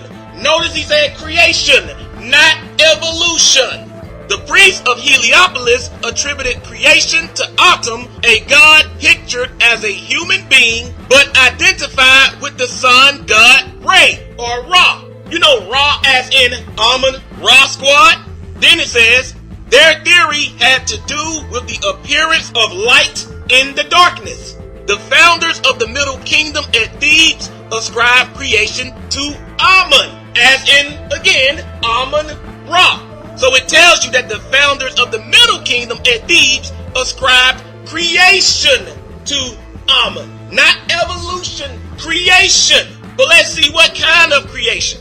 It says, the people of Memphis had a remarkable theory. They posed the question, what caused the act of creation? That's the question that we're all trying to answer today. Let's see if they believe it was evolution. As Greek philosophers would later do, the priests of Memphis sought for a first principle, and they arrived at the theory that Ptah, the god of Memphis, had created the world by acts of his heart and tongue. To the Egyptians, heart and tongue meant mind and speech. So this is saying that the priests of Memphis theorized that the god Ptah created the world using his mind and speech. Meaning he thought about creation and then he spoke it into existence. Now be honest, sisters and brothers, does that sound like evolution or does that sound like intelligent design? But look what it says here. They were saying that Ptah conceived the ideal of the universe and that he executed that ideal by uttering a command. In other words, they were postulating that there was an articulate intelligence and will behind creation. This is telling you that the ancient Egyptians, the ones at Memphis, theorized, that's what postulate means, that the origin of the universe was the product of articulate intelligence. That's telling you plainly that the ancient Egyptians were creationists that believed in intelligent design. But you already saw that when we read the Hosea. But this is what's really significant. Look what it says here. This was a profound thought that has no parallel at this early period of man's history. This is similar to the biblical account of creation. Yet this is saying here that this particular concept had no parallel at this early period of man's history, meaning the ancient Egyptians were the first people recorded in history to teach the concept of intelligent design through spoken words. But the Amun-Ra squad teaches against intelligent design and creationism. Again, this makes them pseudo-scholars, because if they really represented Amun-Ra, then they would believe, just as the founders of the Middle Kingdom at Thebes did, that Amun-Ra created the universe. Or they would agree with the priests at Memphis that believed that the god Ptah conceived the idea of the universe and executed that idea by uttering a command, just like it says God did in the Bible. This is the cosmology and cosmogony of ancient Egypt, sisters and brothers, and it would have taken Jonathan and Unc less than 5 minutes to look this up and explain it to Basim. So why didn't they? Because they don't want you to know that the ancient Egyptians were creationists that wholeheartedly believed in intelligent design, just like Christians, Hebrews, and Muslims. What the Amun-Ra squad is trying to do is erase and change thousands of years of African spiritualism and replace it with modern Euroscience. It doesn't get much pseudo than that, sisters and brothers. If the Amun-Ra squad wants to teach evolution, then fine. That's their business. They have every right to. If the Amun-Ra squad wants to reject creationism and intelligent design, that's their business. They have every right to. But don't come at me telling me you represent Kemet, you're the Amun-Ra squad, but you're talking about evolution and atheism. Because now you're just making a mockery of Kemet. And what does mockery mean? What we're going to do is go again to oxforddictionaries.com and we're going to look up the word mockery. And this is the particular definition of the word we're looking for. This is definition 1.1. It says in singular, an absurd misrepresentation of something. Does this not describe the Amun-Ra squad? Or not they absurdly misrepresenting Kemet? These guys are walking around claiming to be atheists and evolutionists and yet at the same time say they represent Kemet, a culture we clearly saw believed in creationism and intelligent design. That is a mockery of Kemet. That is a cheap imitation of Kemet. And yet they have the nerve, the audacity to constantly call other people in the conscious community pseudo. Yet they themselves have been making a mockery of Kemet for years and you don't even know it. But let's move on, because now we're going to take a look at how Jonathan Owens tried to explain away the homosexuality in Coffin text spell 700. Check out this clip. But let's move along so we could get to the part that is mistranslated as being homosexual or what have you. And it would be this line right here. And then a lot of us could possibly see this is a phallus, and it is the word is hinenef. This word right here, hinenef. So that where we read his phallus. And my definition is his phallus is controlled by the reproductive powers of his heir and his son. All right, now how could I come so far from his phallus is between the buttocks of his son and his heir? I mean, because, again, I understand a lot, and there's more to be explained in my book about what we find in the area of the parenthral when we, I think that's what it's called, parenthral, you know, at the base of your sacrum bone that has a lot to do with reproductive powers. And so there are also hints inside of this meta nature that let us know that this is nothing sexual in nature. Now, there are a lot of deceitful and slick things that Jonathan Owens just did here. First, if you noticed, Jonathan was providing a word-by-word translation of Coffin text spell 700. But you notice that when he got to the last part, which reads, his phallus is between the buttocks of his son and heir, he abandoned his word-by-word translation approach and simply said his definition, meaning his translation, is his phallus is controlled by the reproductive power of his heir and son. He even said it was mistranslated as homosexual. But this is why I said Jonathan Owens is slick, because what he did was he translated the first two words of the last part of Coffin text spell 700, hinenef, which is translated as phallus or his phallus, and then he proceeded to skip over the rest of that part and simply substituted his own so-called translation, which reads, his phallus is controlled by the reproductive power of his son and his heir. So why didn't Jonathan provide a word-by-word translation for the rest of this line? Because Jonathan knows that in the Medunetta, it literally says his phallus is between the buttocks. In other words, Jonathan Owens was being very deceitful, and I'm going to prove that to you right now. What you're seeing now is a screenshot of what Jonathan Owens presented to LaRon Campbell when he asked him about Coffin text spell 700. At the top is the original Medunetta script. At the bottom is the English transliteration and Jonathan's own personal translation. If you recall, Jonathan said that these first 6 symbols are transliterated into English as N and F, which is correct, but he didn't go into any detail, so I'll do it for you. This first symbol that looks like a twisted card is called a wick. The second symbol after it is called the plant. The third and fourth symbols are known as the water ripple. The fifth symbol should be kind of obvious. It's known as the phallus with fluid, And the fluid from this phallus is significant because it is associated with action as opposed to just the plain phallus. And we know this is a sexual action because a man ejaculates seminal fluid through some kind of sexual activity. But notice that Jonathan failed to point that out. Why? Because he doesn't want you to get anything sexual out of this text on account of it describing sexual activity between two males.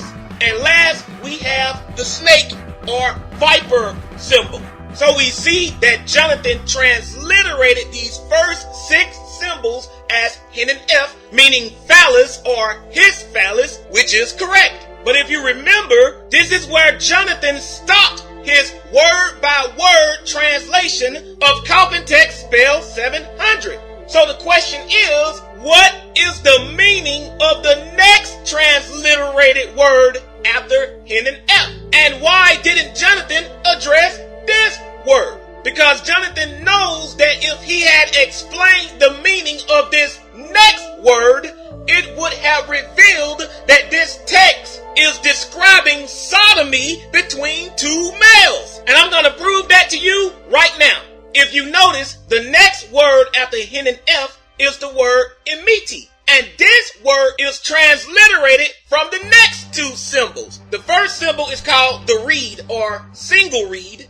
And the second symbol is the phonogrammic symbol known as the crossed planks. And these 2 symbols form the word imiti. Now the question is, what does the word imiti mean? What we're going to do is go to the exact same source that Jonathan used to look up words for LaRon Campbell in the Medunetta in that same Google Hangout. And that is the Mark Vigas PDF Dictionary. And you can download this PDF dictionary yourself at www.pyramidtextonline.com/MarkVigasDictionary.pdf.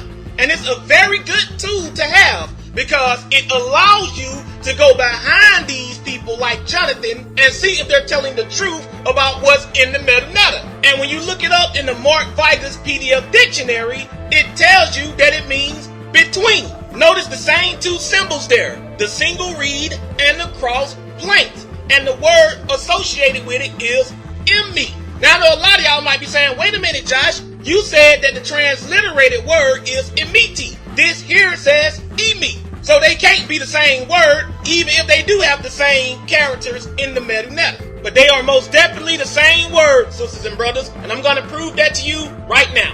We're going to go to another source, and that is the Egyptian Hieroglyphics Translator Online. And you can find this at medu.apetisut.com.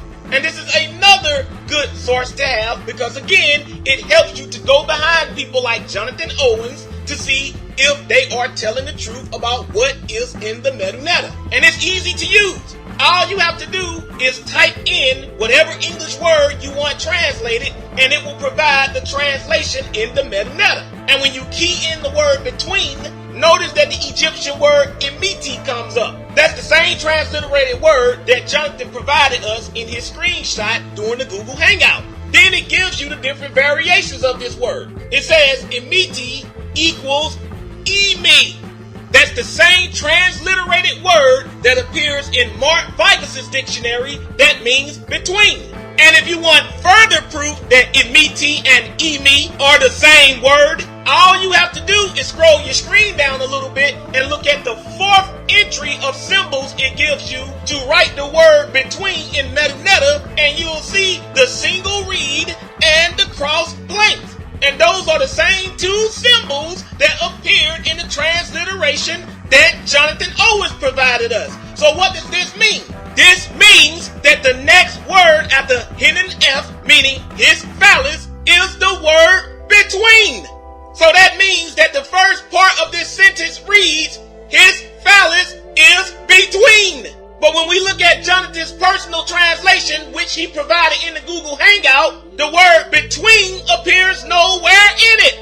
Now, why is that when we clearly saw that the word imiti or imi, meaning between, appears in the Medunetta? Because when we look up the next word, you're going to see that Jonathan was deceitfully trying to cover up the blatant sodomy it describes between two males in this text. Now this next transliterated word is pronounced hapedru. Now this first round symbol with the four horizontal lines is known as the sieve or placenta. The rectangle symbol is known as the reed, mat, or stool. This third symbol is exactly what it looks like. It is a hand. This fourth symbol is known as the quail or chick. And the fifth and sixth symbols are known as the asaifa. And this symbol indicates that you're talking about flesh, meat, or in other words, the mortal body. So again, these 6 symbols form the word hapedru.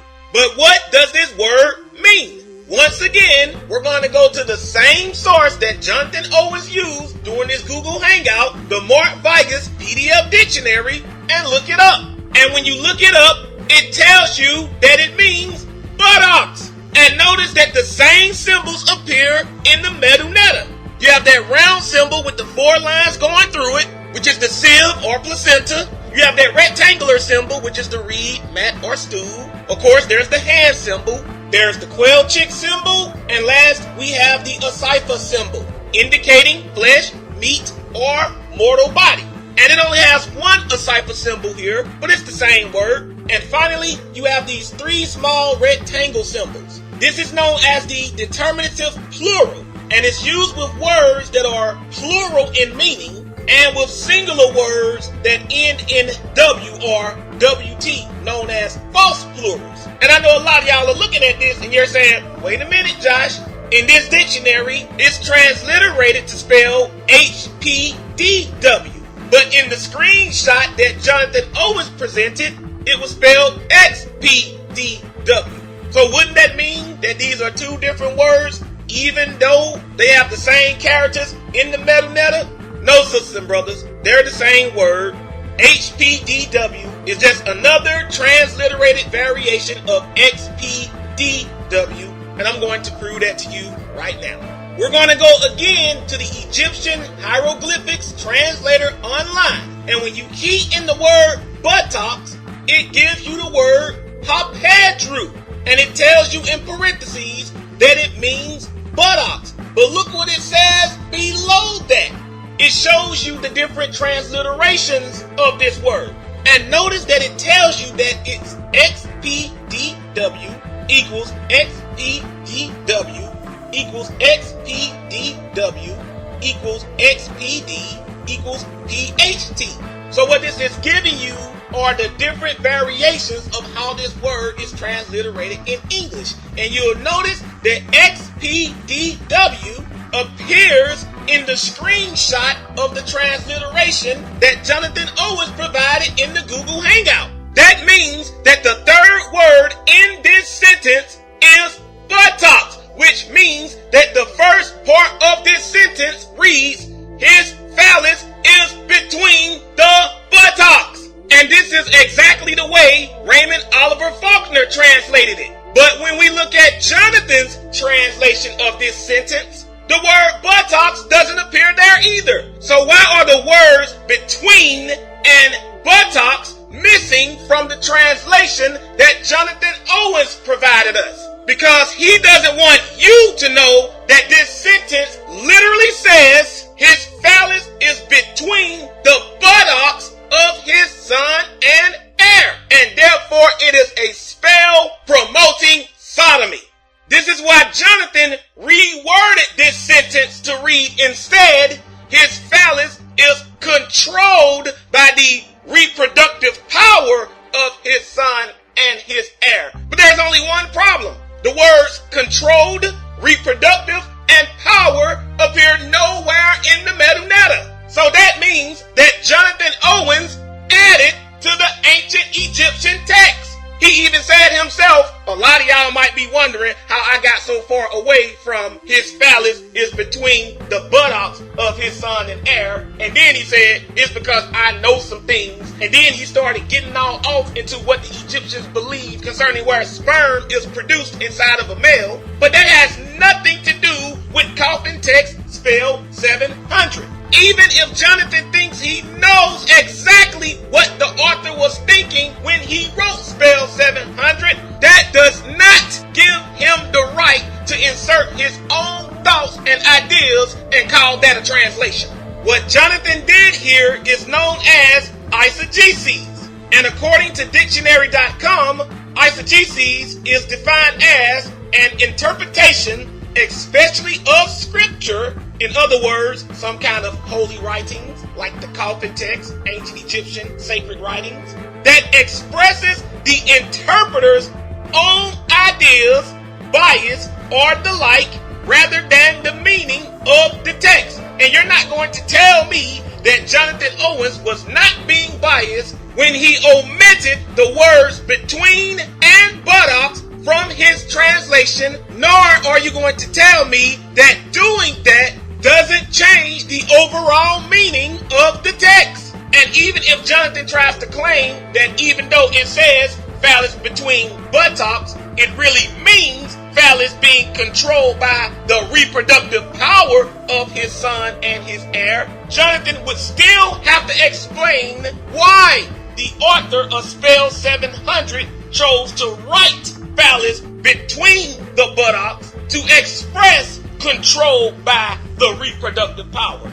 So no matter what kind of spin you try to put on it, it is still saying that somebody in ancient Kemet believed that one man's phallus being between another man's buttocks could allow some kind of control of his reproductive power in the afterlife or metaphysical world.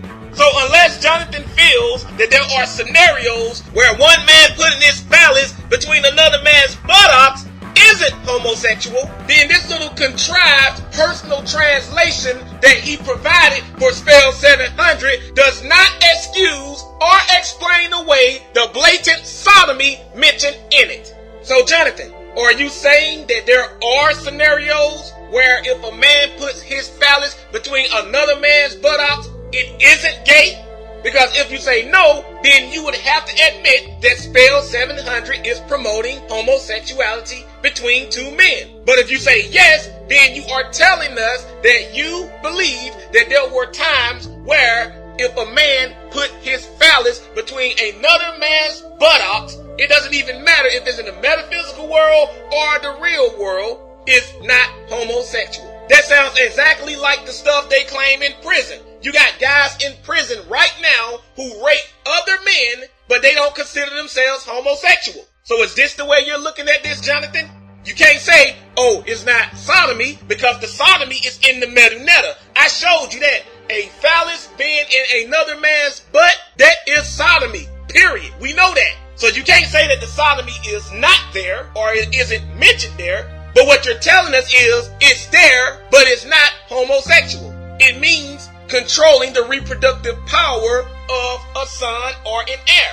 Well, that's fine if that's what you're getting out of it, but you cannot negate the fact that it was written that sodomy was used to illustrate that. So that still means that the ancient Egyptians believed that sodomy, if we go by your interpretation, could be used to symbolize controlling the reproductive power of another man. You can't just get away from that. You can't just pretend like you don't see that it's saying that a phallus is between another man's buttocks. And that clearly bothers you, which is why you deceitfully changed it to serve your own ideas and agenda. But you busted, bruh.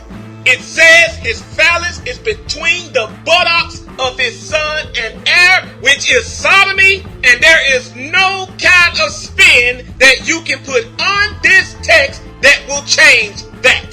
So your little smoke screens and mirrors won't work on me, because I know how to check behind you and prove to the people that you're full of it. And while we're on the subject of Jonathan's deceit, let's take a look at how he lied concerning the contendings of Horus and Set, another story in ancient Kemet promoting homosexuality. I ain't cut you off, but I know what you're saying, and I agree with the question. You're saying that at least somebody was thinking about something homosexual, because it's all throughout the story. Yeah, It is, and you got to look at how it's used in the story. Y'all see me scrolling through my book because I wrote so much about it, and I even put half the story in there. But these contendings, I ain't gonna just read it. I ain't gonna just read it. I ain't gonna just read it. I ain't gonna just read it. But you see, they left to us from an 18th century, a 20th century dynasty papyrus known as the Chester Beatty Papyrus. One thing I point out is it was, like I said earlier, in the book I said, first of all, the tale is logged in Egyptology as a story for personal entertainment, a satire, or what would be similar to an ancient comical story with strong morals. Comical story with strong morals. Comical story with strong morals. Comical story with strong morals. You see what I mean? But I just want to look up the word satire to see if I'm just trying to, because the dictionary will give you a better understanding of what satire is. Y'all hear? It says the use of humor, irony, exaggeration, or in our instance, most specifically, and you asked me a question about what I sit along writing these texts, but I figured that this story was obviously used to teach the children not to be involved in those type of matters, not to be involved in those type of matters, not to be involved in those type of matters, not to be involved in those type of matters. And one thing I am hard pressed with in 2016 is how to teach my 8-year-old and 11-year-old daughters about homosexuality. So if we as a culture had mythologies and things that would teach them at a young age what was right and what was wrong, then I would not be hard pressed today. Now, one of the first things that I want to point out is the fact that Jonathan Owens said when referring to the contenders of Horus and Set during that Google Hangout was that he's not going to read it. Instead, he just mentioned that he has half of the story in his book. But that's pretty odd considering the fact that that Google Hangout was done in the first place to answer any and all questions about Kemet. So why is it that when LaRon Campbell asked Jonathan Owens about the contendings of Horus and Set, Jonathan said he would not go into the story and read it? In fact, nobody in the conscious community to this day has ever gone into the contendings of Horus and Set and walked people through it from beginning to end. Why? Because they know that even a child can see that that story is promoting homosexuality. Which brings me to the second thing I wanted to point out to you, which is the fact that Jonathan said that the contendings of Horus and Set teaches against homosexuality. To make a statement like that, Jonathan either has to be incredibly stupid or incredibly deceitful, because there is absolutely nothing in the contendings of Horus and Set that condemns homosexuality.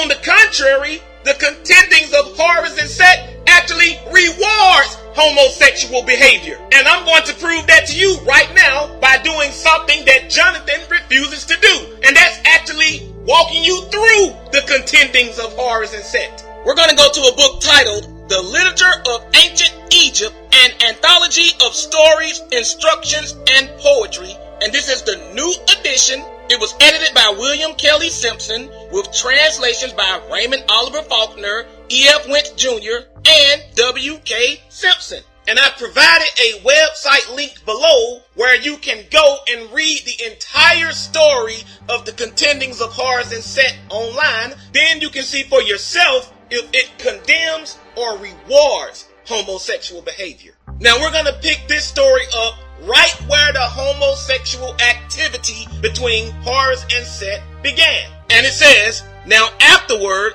at evening time, bed was prepared for them, Horus and Set, and they both lay down. But during the night, Seth caused his phallus to become stiff and inserted it between Horus's thighs. In other words, Set became aroused and inserted his erect penis between Horus's thighs, which refers to Horus's buttocks. So Set sexually assaulted Horus. He anally raped Horus. But let's continue.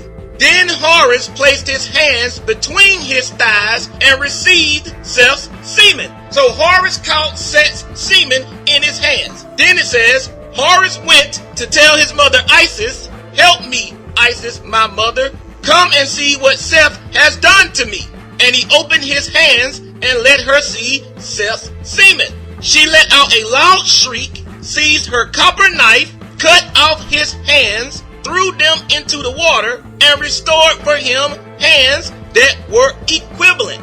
Now, the first thing we need to understand is that all of this is going on in the metaphysical world, or the realm of the gods. And Isis, being a goddess herself, is able to do miraculous things like restoring Horus's hands after cutting them off. But check out what this next part says. "Then she fetched some fragrant ointment and applied it to Horus's phallus. She caused it to become stiff and inserted it into a pot, and he caused his semen to flow down into it." So this is saying that Isis took some fragrant ointment, used it to lube up Horus's penis, made him get hard, and masturbated him until he ejaculated into a pot. Now, the Amun-Ra squad and everybody else in the Kemetic conscious community is always trying to make Set the bad guy by claiming that he molested innocent little Horus, but none of them talk about what his own mother Isis did to him.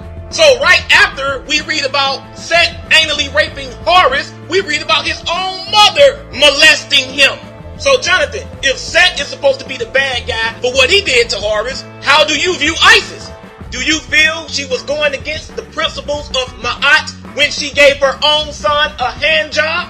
Remember that you said yourself, Jonathan, that the contendings of Horus and Set was supposed to be a book that teaches morals to our children. So explain to me what morals our children are supposed to learn from a mother masturbating her own son.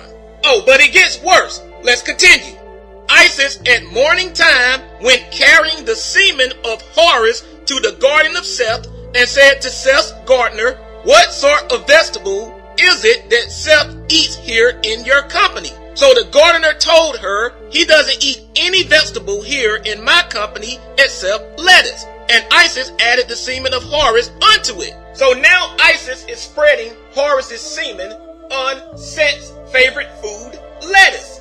Then it says, "Seth returned according to his daily habit and ate the lettuce which he regularly ate. Thereupon he became pregnant with the semen of Horus." So again, Jonathan, I have to ask, was Isis obeying the principles of Ma'at when she tricked her own brother into ingesting the semen of her son?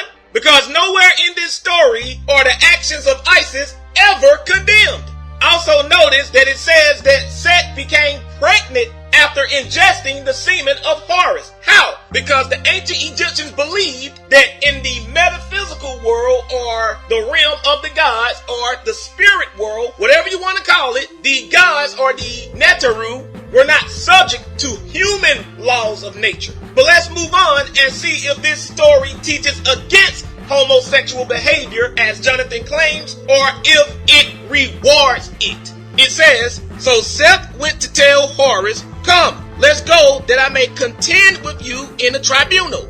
So Seth is asking Horus to contend or fight with him in court. Over what? Over who would be Osiris's successor and become the next pharaoh, or Nisut. Then it says, "They both went to the tribunal and stood in the presence of the great Enid." And the Enid refers to the council of gods. And their job was to judge matters after the laws and principles of Ma'at. And Ma'at was a goddess that personified truth, justice, and moral integrity. In fact, the Enid is described as the council of Ma'at. You can look this up. But let's continue. They were told, "Speak concerning yourselves." Said Seth, "Let me be awarded the office of ruler, LPH." And LPH is a tag that simply stands for, "May he live, prosper, and be in health," and it frequently follows a royal name. But it continues, "For as to Horus, the one who is standing trial, I have performed the labor of a male against him."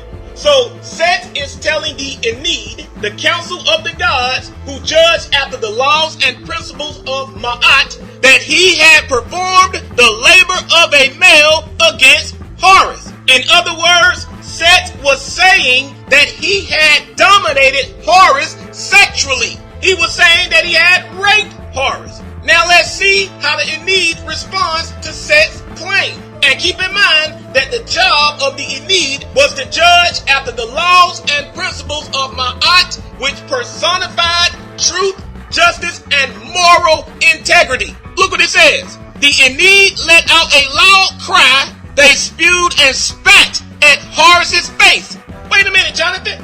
Look at how the Ennead, who judged after the order of Ma'at, and who the Egyptians believed were the highest moral authority in the universe, reacted to Set's claims. It says that they spewed and spat in Horus's face. This means that they condoned Set's actions and condemned Horus. So this is saying that the Ennead was okay with the idea of Set raping Horus, which means that the Ennead did not see anything wrong with homosexuality, rape, and if you want to maintain the view that Horus was a little boy when all this occurred, child molestation and pedophilia.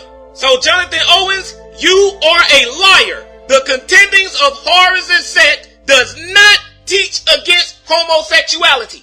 It condones and rewards it, as we can clearly see from the Ennead's reaction to Set's claim of having raped Horus. They were ready to award Set with the throne of Osiris when he told them that he did this. This is why I said earlier that Jonathan either has to be incredibly stupid or incredibly deceitful if he's telling people that the contendings of Horus and Set teaches morality to children, unless, of course, he believes that it's moral to be homosexual, a rapist, or a pedophile. But here's where it really gets interesting. It says, Horus laughed at them, the Ennead. Horus then took an oath by God as follows. All that Seth has said is false. So Horus is lying under oath because Set did indeed perform the labor of a male against Horus. We read that.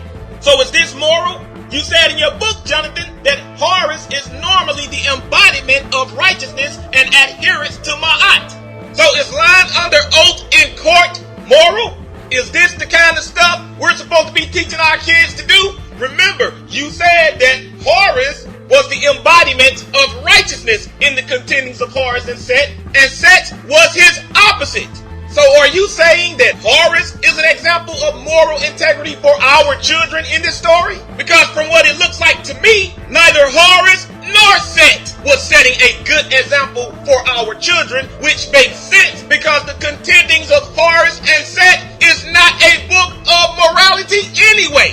Jonathan Owens either does not know what he's talking about, or he's one of the biggest deceivers in the conscious community. But it still gets worse. We're going to continue. This is after Horus lied under oath. He says, let Seth's semen be summoned that we may see from where it answers, and my own be summoned that we may see from where it answers. So Horus is asking the gods to summon his own semen to see where it answers from, and Seth's semen to see where it answers from.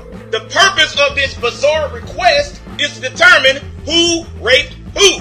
Did Set rape Horus, or did Horus rape Set? It continues, then Thoth, Lord of Script and Scribe of Truth for the Ennead, put his hand on Horus's shoulder and said, come out, you semen of Seth. And it answered him from the water in the interior of the marsh. Why did Horus's semen answer from the interior of the marsh? Because remember, after Set ejaculated into Horus's hands, Isis cut off Horus's hands and threw them into the marsh. It continues, Thoth put his hand on Seth's shoulder and said, come out, you semen of Horus. Then it said, remember, this is the metaphysical world. So the Egyptians believed that bizarre things like this could occur. Thoth said to it, come out from his ear. Thereupon it said to him, is it from his ear that I should issue forth, seeing that I am divine seed? So Horus's semen felt it would be inappropriate to come forth from Set's ear, being that Horus's semen was divine seed. But then it says, then Thoth said to it, come out from the top of his head. and it emerged as a golden solar disk upon Seth's head. Seth became exceedingly furious and extended his hands to seize the golden solar disk. Thoth took it away from him and placed it as a crown upon his own head. So once Horus's semen emerged from Set's head as a golden disc, Set tried to grab it. But Thoth was too quick for him, and he grabbed the solar disc and placed it upon his own head. But check out what the Ennead say after they witnessed all of this. Then the Ennead said, Horus is right and Seth is wrong. Now think about what you're reading here, sisters and brothers, and understand why Horus asked the Ennead to summon his semen and Seth's semen. Because Horus knew that the Ennead would condemn whoever had another man's seed inside of him. Why? Because he knew that this would indicate for the Ennead which one of them anally raped the other. And notice that once the Ennead believed that Horus had in fact raped Set, they said Horus is right and Set is wrong.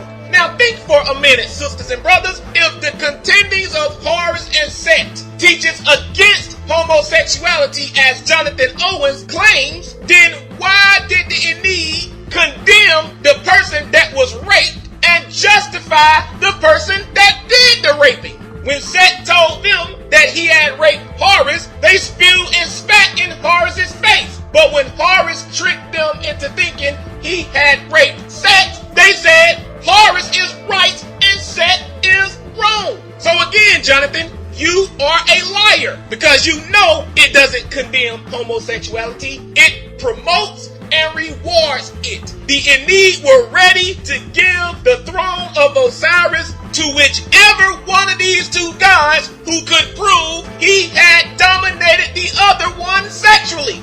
How does this teach against homosexuality? If anything, this is teaching that a man can achieve what he wants by raping another man.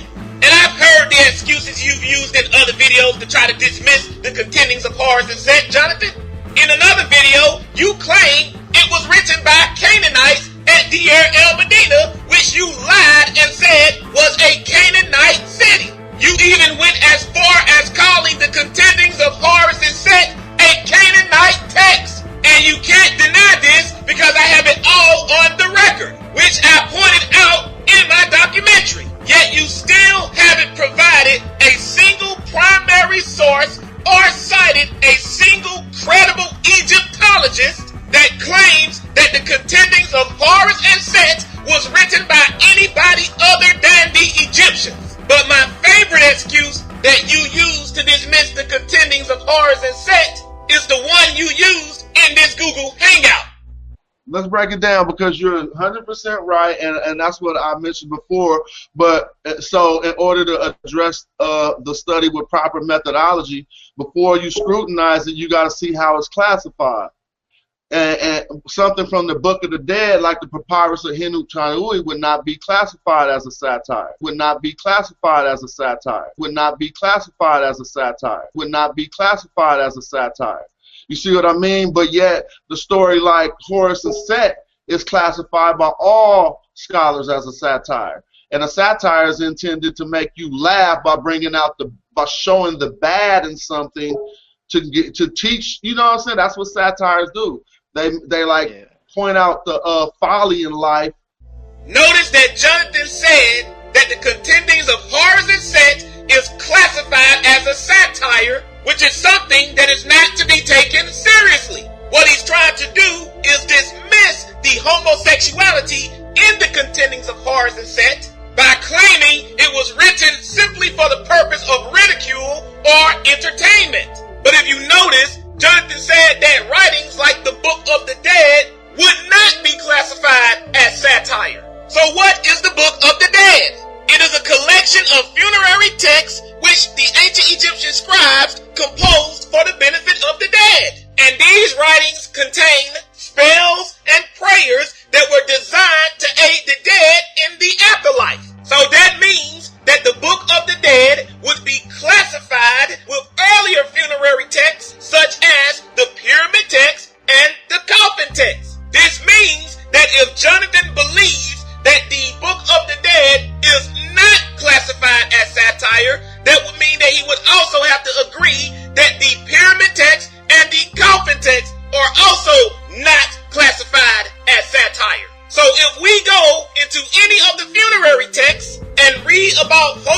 sexual activity between Horus and Set, then Jonathan will not be able to dismiss it as satire because he himself said that these kind of writings don't fall under that classification.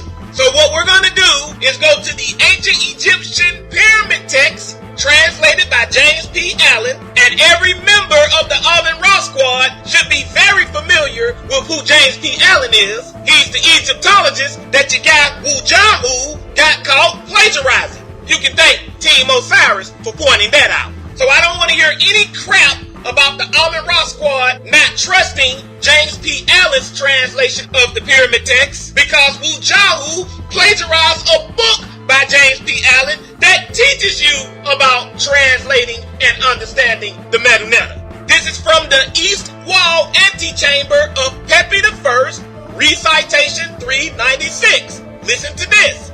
Horus groaned because of his eye of his body when he had eaten it and swallowed it, and the Anis saw it. And this is a reference to the legendary fight between Horus and Set, in which Horus lost his eye. And a slightly different version of this battle is found in the contendings of Horus and Set. In fact, this is where the contendings of Horus and Set came from. It's based off the legendary struggles between Horus and Set in the pyramid text, not some foreign injection by the Canaanites or the Hyksos, as Jonathan Owens would like you to believe. But it continues. Seth rasped, which is the same as groaning, because of his testicles. Again, a reference to the fight between Horus and Set, in which Horus ripped off Set's testicles. And again, this is found in the contendings of Horus and Set. But listen to this. Horus transported his semen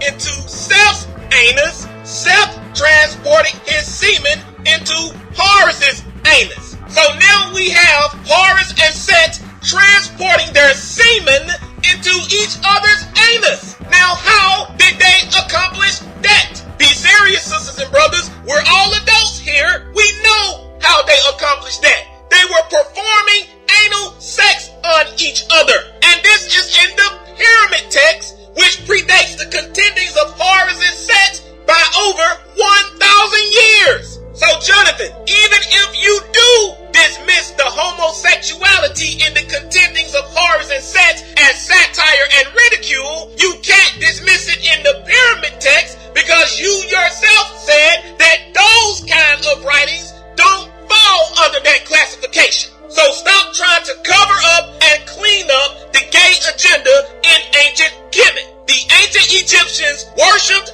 and promoted homosexual deities, and you know it. In fact, Jonathan, you're so pseudo that you don't even understand that if you try to dismiss the contendings of Horus and Set as pure satire, you are also dismissing the idea of the ancient pharaohs being Horus in the flesh. How? Because the contendings of Horus and Set is the origin story of how Horus became the first pharaoh or Nisut of ancient Kemet. And even your fellow colleague, Dr. Reggie, acknowledges this.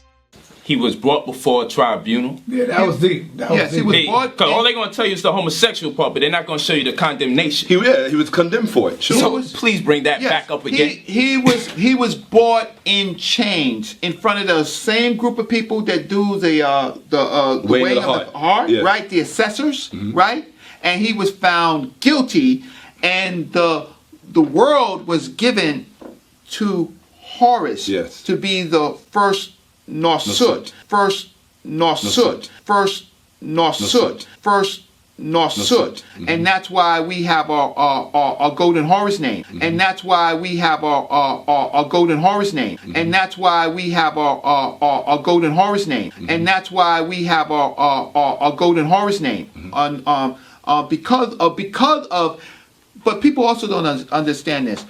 I was talking to Saber Shaka, right? That the name for the Greek mystery system name, right, is Man Know Thyself. And what is it in Greek? In Greek. There is that name in ancient Kemet. That name in ancient Kemet is in every temple that you walk by. It is what they call the matter of fact. It's the bed that, but it's the Mini Cooper. It's the wing rod that's on the Mini Cooper. Yeah. That's our most sacred man know thyself symbol. It's called the bed that. It's on the Mini Cooper. It's on what other automobiles it's on? It's on the Chrysler. The Chrysler. That's man know thyself. That's the bed that. When Horus mastered himself, because when Seth was doing this to him, it was strength over wisdom. He was exerting his strength. It was like a booty bandit. Like if you ain't strong in prison, the booty bandit running. And this is where we get when I did one of my. So if we're not supposed to take the contendings of Horus and Set seriously, then that would mean that the ancient Egyptians didn't take the concept of Pharaoh being Horus in the flesh seriously. Yet there is an abundance of evidence in ancient Egyptian literature that prove they took this concept seriously, and the sacred golden name of Horus, as pointed out by Dr. Reggie himself, is just one thing. But let's move on, because now we're going to take a look at how Jonathan tried to explain away the blatant homoeroticism in the papyrus of Hinatui. But me being a poet and a lyricist and a student, it's some reason why we use certain metaphors, and I don't know why, but the artists of this scene used it as well. But I'm not even going to go long-winded on that. I'd rather just beat it up quick with a quote from R.B. Parkinson's. Now, if you don't know who R.B. Parkinson's is, first of all, he's gay. Let's see what he says in this quote.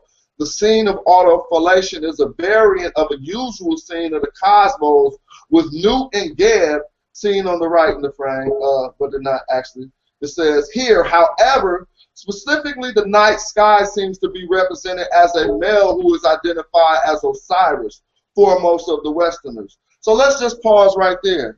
If this was about anything homosexual, Geb would not have done autofellatio. Instead, it would have been not a variant of the usual scene. It would have been the usual scene where Geb ejaculates into the sky, which is Newt. But since the sky in this papyri is masculine, there is no feminine principle in there. Geb does not need Newt. He is self-sustainable. But let's just see what R.B. Parkinson says. He says, here, however, specifically the night sky is seen to be represented as a male who is identified as Osiris, the Kinti-Amentiu, or the foremost of the Westerners, maker of the heaven, maker of the earth, maker of the netherworld. Now, that's what the text actually says. Now, check this out. The other figure is identified as God. Now, once again, I have to point out that Jonathan was being evasive, because the papyrus of Hinatui is a picture depicting Osiris with a huge erection and Geb performing autofellatio on himself. Yet Jonathan chose not to display this picture in that Google Hangout, and from the looks of it, neither is it displayed in his book. And if it is in his book, why didn't he show this picture? Secondly, I need to point out that Jonathan is quoting R.B. Parkinson to explain the papyrus of Hinatui, yet this same Parkinson said that Coffin text spelled 700 is promoting homosexuality, something Jonathan denies. We're going to go to a book titled Breathing Flesh, Conceptions of the Body in the Ancient Egyptian Coffin Text by Rune Niord. And in this book, the author shows how other Egyptologists interpreted spell 700. He then gives the pros and cons of each of these interpretations. Let's see how he said Parkinson interpreted Coffin text spell 700. We're going to start reading on page 295. Listen to this. Like the previous spell, the unique nature of CT 700 makes it difficult to connect closely to any of the themes in this sequence, a problem underscored here by the many different ways of interpreting the pivotal lines at the end of the spell, see below. So what Niord is saying here is that there are many different ways to interpret spell 700 based on the pivotal lines at the end of the spell. Now below, he provided the transliteration and translation of spell 700. The transliteration is on the left and the translation is on the right. And if you notice, the transliteration he provides for line H says, Henin F, M-E-T, Hepedru, or Kepedru, which he translates as his penis being between the buttocks of his son and heir. Now, why is it that all the real scholars' translation of spell 700 contain the words between and buttocks, but Jonathan Owens' translation doesn't? But that's not even the point here. Let's move on to page 296 of this same book and see how Niort said Parkinson interprets spell 700. Listen to this. In contrast, Parkinson interprets the passage as referring mainly to an expression of power relations between the deceased and the gods. Now he's about to quote Parkinson directly. He says, I suggest that the sun is Gibbs and the phallus belongs to the dead man, and that the act has a similar function to that in spell 635. So Parkinson believes that when it says his phallus is between the buttocks of his son and heir, that the phallus mentioned in this spell belongs to the dead man who this spell was written for, and the buttocks is that of the god Gibbs. So Parkinson interprets this spell to be homosexual, similar to spell 635, which we're also going to take a look at because Jonathan tried to explain away the homosexuality there too. But look what else Niort says about Parkinson's interpretation of spell 700. We're still on page 296. Listen, the interpretation by Parkinson avoids the latter problem by relating the passage to a more straightforward reference to homosexual relations between the deceased and a god in CT 635 to be discussed in section 5.3.2 below, where it is also quite clear that the main function of the act is that of exercising power. So the author of this book is letting you know that Parkinson interprets spell 700 to be a straightforward reference to homosexual relations between the deceased and a god. So why didn't Jonathan cite Parkinson to explain Coffin text 700? It should be obvious, sisters and brothers, that Jonathan cites Parkinson when it's convenient and discredits him when it's not. This is known as cherry picking, which according to logicallyfallacious.com is defined as when only select evidence is presented in order to persuade the audience to accept a position, and evidence that would go against the position is withheld. The stronger the withheld evidence, the more fallacious the argument. And that's exactly what Jonathan did. He withheld how Parkinson viewed Coffin text 700 because that wasn't convenient to persuading the audience. Yet he cited Parkinson when he thought it was convenient for his argument. Third of all, Parkinson never said that there's nothing homoerotic about the papyrus of Hinatui. All he did was explain the mythology behind this homoerotic display. But the mythology is not my issue with the papyrus of Hinatui. My issue is, why did the ancient Egyptians use homoeroticism to convey this positive ideal if they viewed homosexuality as a vile, disgusting act? And the papyrus of Hinatui was meant to be understood sexually. How do I know this? Because there are many variations of this image that are heterosexual. But for the sake of time, we'll only examine one. Now the picture you're looking at now is the goddess Nut and the god Geb. Nut is the one on the top and Geb is the one on the bottom. Now take a close look at what you're seeing here. You have a naked man lying on his back with a huge erection with a naked woman arched over him. Now, are you telling me that there's nothing sexual to gain from this? Now, I'm not denying the theology that Nut represents the sky and Geb represents the earth. But nobody can deny that the Egyptians used eroticism to convey this ideal. And what is eroticism? According to n.oxforddictionaries.com, it is defined as sexual desire or excitement. And you're not going to tell me that you don't see sexual desire or excitement in this papyrus displaying Geb and Nut. And if you notice, this picture is similar to the papyrus of Hinatui, which depicts the god Osiris with a huge erection arched over the god Geb performing autofellatio on himself. And remember that eroticism means sexual desire or excitement. Now, are you going to try to tell me that you don't see sexual desire or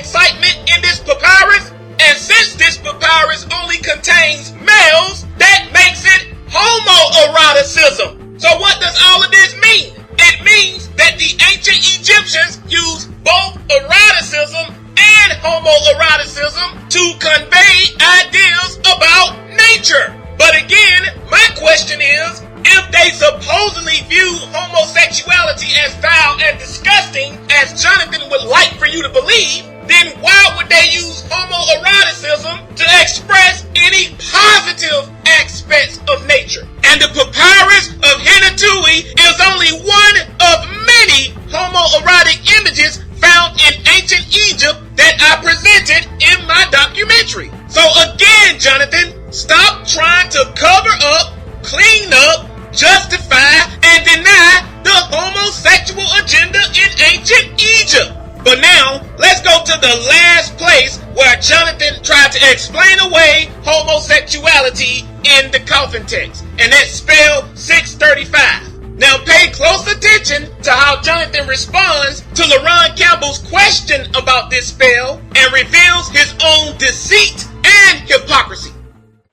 It says the ancient Egyptian Coffin text, volume 1 through 3. It says, Ra has no power over me, and it is I who take away his breath. Atum has no power over me, and I will violate his hinder parts or hinder parts. That is spelled 635. Told you them Europeans, boy, they had you so messed up. All that's coming out their mind because they remember when I told you this earlier. When we find this word hinin in conjunction with kapedu or in conjunction with aret. Now it might be hard to follow, so I'm gonna give y'all some visuals. And what's this about? The germ in the bone. She copulates with his aret. Coffin text spell 635. Your boy prepared, not scared. Check it out. It's funny. So what I gave y'all first in the book is what y'all see. And I don't want to read it to you, but it is the concept that's going to run synonymous with all of this, just like I told you earlier. But I'm showing you in the book tons of text that, you feel me? This is all I've been saying this whole time. I said 635 is also an indication that the Egyptians had knowledge of the intricacies of the lower spine's authority over procreation. That's what I was saying with 700 spell. When it was like his phallus is between the buttocks. That's a stupid way to look at it. His his powers of creation for him to live on, you know what I'm saying? That's what the spell was about. Is in his son, but it's the same with 635. It's the same with 635. It's the same with 635. It's the same with 635. Contrary to how scholars have used this term within the limited extentations, the term aret, there exists not one defining factor that confines the semantic range of the term aret to the anus. You see what I mean? There is not, but in all European dictionaries, even in this one that I told y'all to go to, even in this one that I told y'all to go to, even in this one that I told y'all to go to, even in this one that I told y'all to go to, they'll still think it's called aret, A-N-U-S. Wait. Hold on, Jonathan, because I got. Oh, this is so beautiful. Because you going. Now, in regards to that, I think that he had a response to that. You got an echo. He had a response to that. Now look, let's break this down. This is how we start getting into letting know it has something to do with the parentheum area or the lower chakra or kundalini. Because first and foremost, we're going to find arets. We're going to find arets. We're going to find arets. We're going to find arets. The same word as what? Arets. the hind parts, hinder parts, anus. But what does it mean right here? Uraeus. Now let's use Google to help back up my claim. What the hell is a uraeus? I put it in Wiki. Uraeus is the crown on top, the snake on top of the pharaoh's head. So it really got nothing to do with that. Really got nothing to do with that. Really got nothing to do with that. Really got nothing to do with that. But what? How does the snake get from the buttocks area to the damn pharaoh's head? I know y'all know about Kundalini, and I don't need to be raising my heightening my intensity, but it feel like I know y'all know about some of this stuff, but since I'm showing y'all coming from a different culture. So Kundalini comes. Now we all heard Jonathan say that the word oret that appears in Coffin text 635 is not referring to the one that means anus or hinder parts, but to the one meaning uraeus, which was the cobra symbol of ancient Kemet worn on the headdresses of their gods and rulers. But once again, Jonathan was being very deceitful. What he was doing is known as the homonym game. And in order to understand what this is, you have to first know what the word homonym means. According to n.oxforddictionaries.com, a homonym is defined as each of two or more words having the same spelling or pronunciation, but different meanings and origins. And they give the example of pole and pole. So how was Jonathan playing the homonym game? Well, what he did is when he saw the word oret in Coffin text 635, he knew it was referring to the anus or hinder parts of a man and was therefore promoting homosexuality. So in order to cover this up, he found another word in the metuneta with a similar spelling and pronunciation, i.e. homonym, and replaced it with that word. In other words, he took the word oret in Coffin text 635, meaning anus or hinder parts, and replaced it with oret, meaning uraeus. And I'm going to prove that to y'all right now. We're going to go to the ancient Egyptian Coffin text, translated by Raymond Oliver Faulkner, and we're going to read spell 635.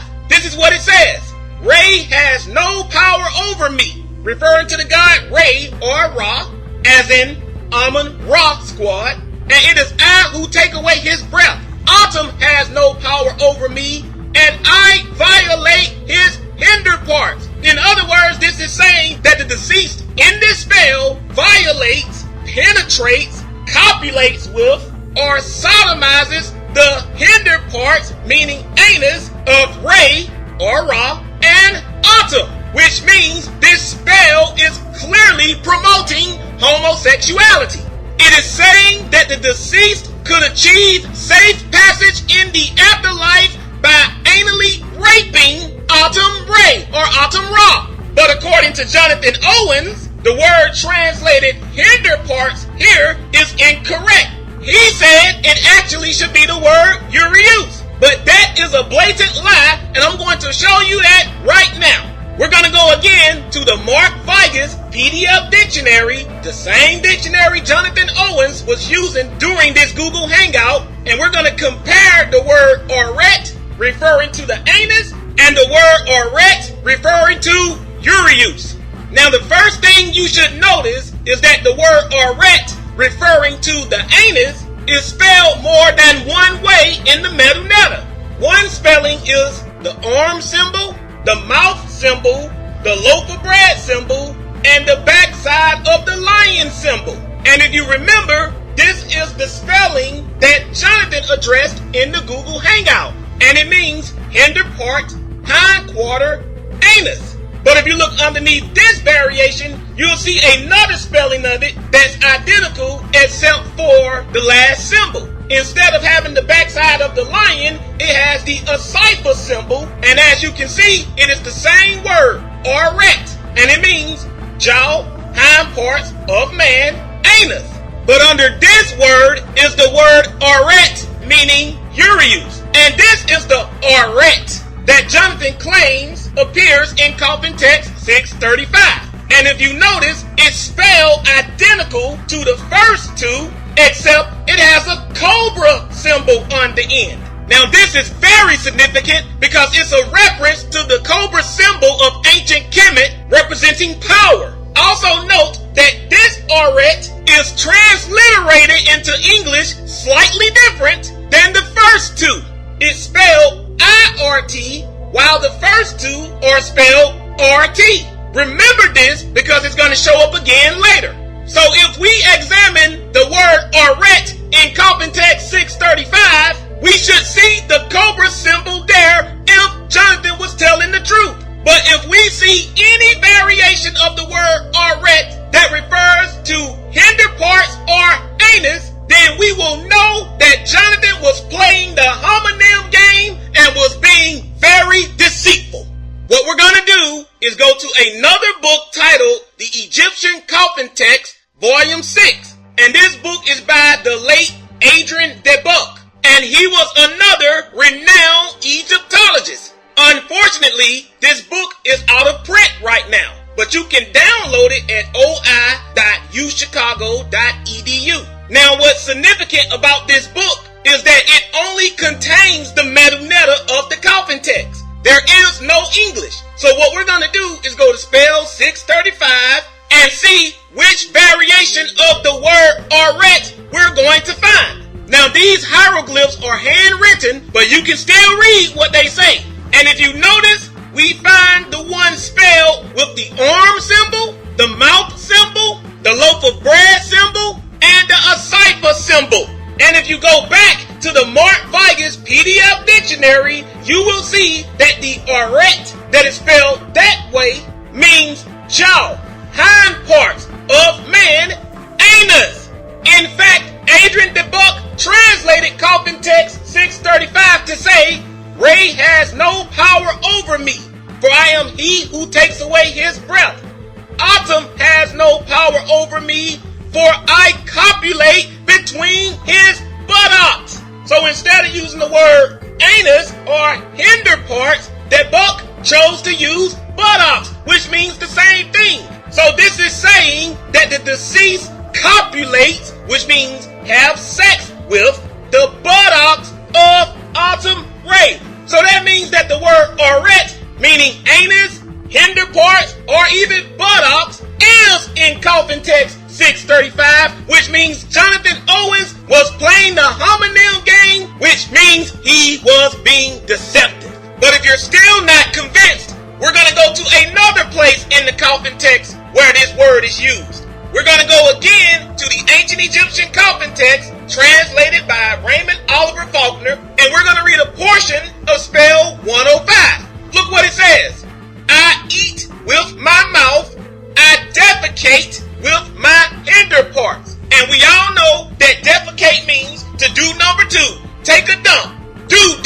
We all know that. So you know when it says, I defecate with my hinder parts, you know it has to mean his buttocks, anus, behind, etc.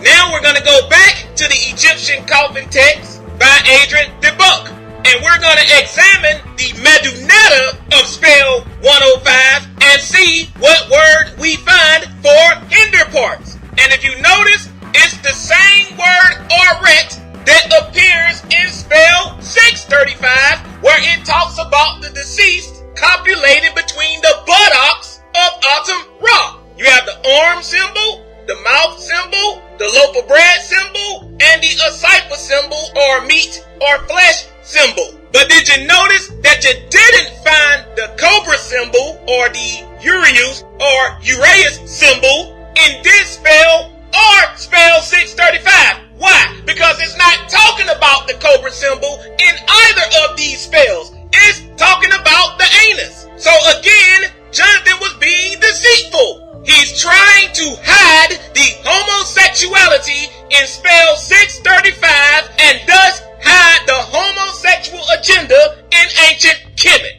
But let's go to one more place in the Coffin text where this word is used. We're going to go again to the Egyptian Coffin text translated by Raymond Oliver Faulkner, and we're going to read a portion of spell 455. And it says, I have gone out into the day. I eat with my mouth. I defecate with my anus. Notice that this time it uses the word anus instead of the word hinder parts. But we all know that these words are interchangeable because you know you defecate with your anus, or you can say you defecate with your hinder parts, or you can say you defecate with your buttocks, and so on and so forth. But now let's go back to the Egyptian coffin text by Adrian Debunk and examine the Medu Netta of spell 455 to see what Egyptian word appears there for the word anus. And if you notice, it's that same word, oret, meaning jaw, hind parts of man, anus. And you see those same four symbols: the arm, the mouth, the loaf of bread, and the asaifa or meat or flesh symbol. But what you don't see is the cobra symbol, which would have indicated that this was referring to the Urius or Uraeus. But let's go to another expert on the subject. We're going to go again to Breathing Flesh, Conceptions of the Body in the Ancient Egyptian Coffin Text by Rune Niord. And we're going to go to page 300. And again, the transliteration is on the left and the translation is on the right. Now notice when you look at the transliteration, you see the word Aret. Look how it is spelled. It is spelled R-T. And again, if you go back to the Mark Vigas PDF dictionary, you will notice that it's transliterated into English as RT means jaw, hind parts of man, anus. So Rune Niord agrees with Adrian Debunk and Raymond Oliver Faulkner, which makes sense because these guys are bona fide Egyptologists. They have degrees and certifications in this stuff, unlike Jonathan Owens. Yet somehow this brother feels that he's superior to these European scholars and that he's actually qualified to criticize their work. Give me a break. But let's read this last part. It says, she copulates with his anus. Notice that Rune Niord used the word copulates. With whose anus? We already know. Autumn Ray. But what's significant here is that it uses the word she. Why? Because this spell was found in a woman's coffin. But what I like about Rune Niord is that he gives commentary in this book on this particular spell. Look what he says at the bottom. The interest in this passage for this study lies mainly in line G and its parallelism with line E. Though as it happens, the best preserved MS, meaning manuscript, for this text comes from the coffin of a woman. Notice he said the best preserved MS, not the only MS. Why am I pointing this out? Because in another video, Jonathan Owens said, oh, it was found in a woman's coffin. So how could it be homosexual if the woman couldn't become ichthyphallic in the afterlife? Well, it didn't say that it was only found in a woman's coffin. It says the best preserved MS was found in a woman's coffin, meaning there are other copies found in other coffins of men. It just happens that the best preserved, you know, the one with the less damage, the less decay, was found in a woman's coffin. So don't try to run that game on me. Oh, it was found in a woman's coffin, so it can't be homosexual. But look what Niord says anyway. I'm going to read it again. It says, though as it happens, the best preserved MS for this text comes from the coffin of a woman, it seems quite clear that the spell alludes to male homosexual penetration as an aggressive act of power and inflicting ignominy. So notice that Niord interprets coffin text 635 to be homosexual. Why? Because he knows that the word oret, meaning anus, hinder parts, buttocks, appears in the Medu Netta. And since it is saying that the deceased copulates the anus, which means have sex with, Niord can see this is promoting homosexuality as an act of power and dominance. Yet Jonathan Owens wants you to believe that all of these eminent scholars who have all kinds of degrees and PhDs in Egyptology and are linguistic specialists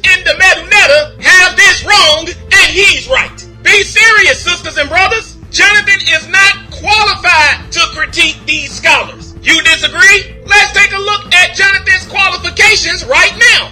This is from his own website where you can purchase his book. Magi, a handbook for the conscious community, is a collection of published articles written by independent researcher and self-trained Egyptian grammarian Jonathan H. Owens. Now pay attention to what he states here. He says he's an independent researcher and he says he's a self-trained Egyptian grammarian. That is just a fancy way of saying he has no formal education in any of the stuff he's talking about in that book. Meaning he has no PhD, no master degree, he has no kind of degree, he has no certification, no credentials, and no qualification. And that goes for everybody on the Amun-Ra squad. They hold no degrees in Egyptian linguistics, Egyptology, or archaeology. Yet they arrogantly strut around the conscious community calling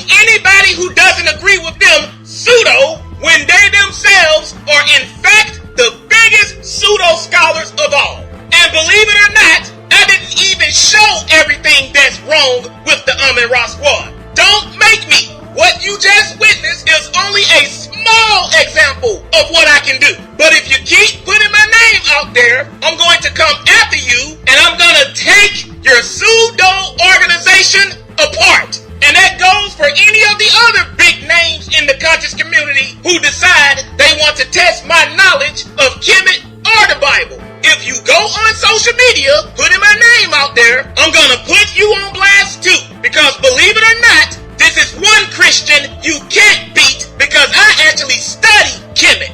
So as you can see, I have proven that the Amun-Ra squad are indeed the real pseudo scholars. And if you continue to follow and support the Amun-Ra squad after viewing this video, then you deserve to get everything that comes to a person that consciously believes pseudo scholarship.